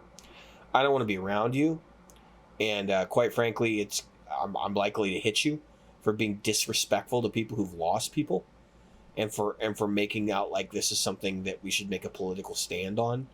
We're talking about people's lives, and I don't think this is a place for you to judge whether or not that your freedom is the same as their freedom, and whether they would make the same decisions you would. I think the 3 people I know that have passed in the last week probably would have made different decisions given the outcome. And given somebody rational in their lives being there to tell them you shouldn't have done that. But it is what it is. And I'm moving forward. I'm moving through it. I made a post on Facebook and basically said, if you're going to share anti-COVID propaganda on my page, I'm just gonna delete you off my Facebook. I don't have time for you anymore. I just don't. You're wasting my time. You're making me feel more anxiety than I need to, and quite frankly, you're in the vast majority of people in this country, or that vast minority of people in this country. I think there's a lot fewer of you than there are of people like me who are kind of just sitting in the middle of this and trying to do our best. So that being said, we actually had a band member quit. Not the same person. And I'm wondering if it's related. And I know there was some conversation between those 2 people at some point. And I'm doing this. I don't know how long we last after this. I don't know whether I'm going to continue to do this gig after this. I suspect that my time is about to get busy with this other gig I'm working on, and that this will not become the priority for me. So there might be some conflicts, and I might not be able to make some shows, and it might be my exit for the band. That said, I'm going to get paid, so I'm going to go do it one more time. And I have been told that people have suggested they're not going to make their political stances known to me in person, and that's good, because I don't want to have to knock your teeth out. So I said that with a big smile on my face. I'm not a violent person. I make jokes about being violent. I have not hit anybody that didn't deserve it in many, many, many years. Actually, since high school. I haven't been in a fist fight with anybody since high school. I don't think. That might not be true. No, I haven't been in a fist fight, and I can't tell you how long. That might not be true. But Yeah, I just be respectful of people's opinions and attitudes, and understand that people have died from this. Like, a lot of people have died from this, and that chances are when you post something like on your social media, you've got a few friends that have lost some people that are like, what the hell? Why should you get to dictate what I do any more than I dictate what you do? Just continuing to navigate some of these issues. And by the way, I want to share one of the people that died was in their 20s. So, I think a lot of people think that this is one of those old. A lot of people think that when you hear that, like, it's all old people, and it's like, it depends. Some people have health problems in their 20s. This person had liver problems, and some people, especially at that age, you don't know you have health problems until it's too late. So yeah, those are things that happen. Yeah, I mean, I was one of them. I got diagnosed with Crohn's disease. I couldn't walk. There was like a 1-year period where I was like laid up most of the time, and I got diagnosed with Crohn's disease. It was causing my knees to swell up like grapefruit, and it was. I got diagnosed, right, and I got back on my feet. But like, I think about like what if that had happened during COVID, and I'd gotten sick and my immune system was way overactive. I could have killed me. Yep. Exactly. So, anyway, Jim, you got stuff coming up. Let's talk. Yeah, so I've got a gig coming up. We worked on some Christmas songs actually today. Oh shit! I probably should work on some Christmas songs too to prep up. So we prepped up Blue Christmas by Elvis, which was not hard, but more complicated than I thought it would be. Yeah. And there's a couple of chord changes in there that are chord changes, but not chord changes. It's just voicing changes. Yeah, it's like going from a third inversion to a first inversion. Right, to a first inversion, and dropping to a seventh, but that kind of thing. And there's some walk downs in it, which I wasn't familiar with. And then there's places where you think the walk down's coming, but it's not. That type of thing. And then another surprisingly more difficult. Usually these Christmas songs are sing-song, but we're doing that one. We're doing the Eagles' "Come Home for Christmas." Please come home for Christmas. Another one that has a lot of major 7 movements and inversions, 7 inversions. Here on the third inversion. What else was there? Oh, and another one that I've known for decades. I mean, since I was a little kid. Brenda Lee. That I thought, wow, that's a weird one. Let me see. I got it right here. I was like, wow, that's more complicated than I thought it would be. Right here. Rocking Around the Christmas Tree. Rocking around the Christmas tree. Have a happy holiday. And I was like, oh shit, I'm going to have to learn some jazz chords here. That was nice. But it's funny because it's called Rocking Around the Christmas Tree, but it's like all jazz shit. Yeah, it's all jazz chords. I know it is. I mean, I've looked at that song before, and I'm like, really? Like, yeah. Okay. And it's funny. And there's a lot of chromatic movement and so non-diatonic. I would highly recommend, if you're interested in Christmas songs, go listen to Ho Ho Hoey. If you've never listened to Ho Ho Hoey, that is really literally the reason that Gary Hoey is famous. Because I mean, he's done a lot of other stuff, and he's a great guitar player. But he did this Christmas thing that's like ongoing and very popular amongst guitar players for a reason. Well, I wanted to do some Trans-Siberian Orchestra. No, really. Don't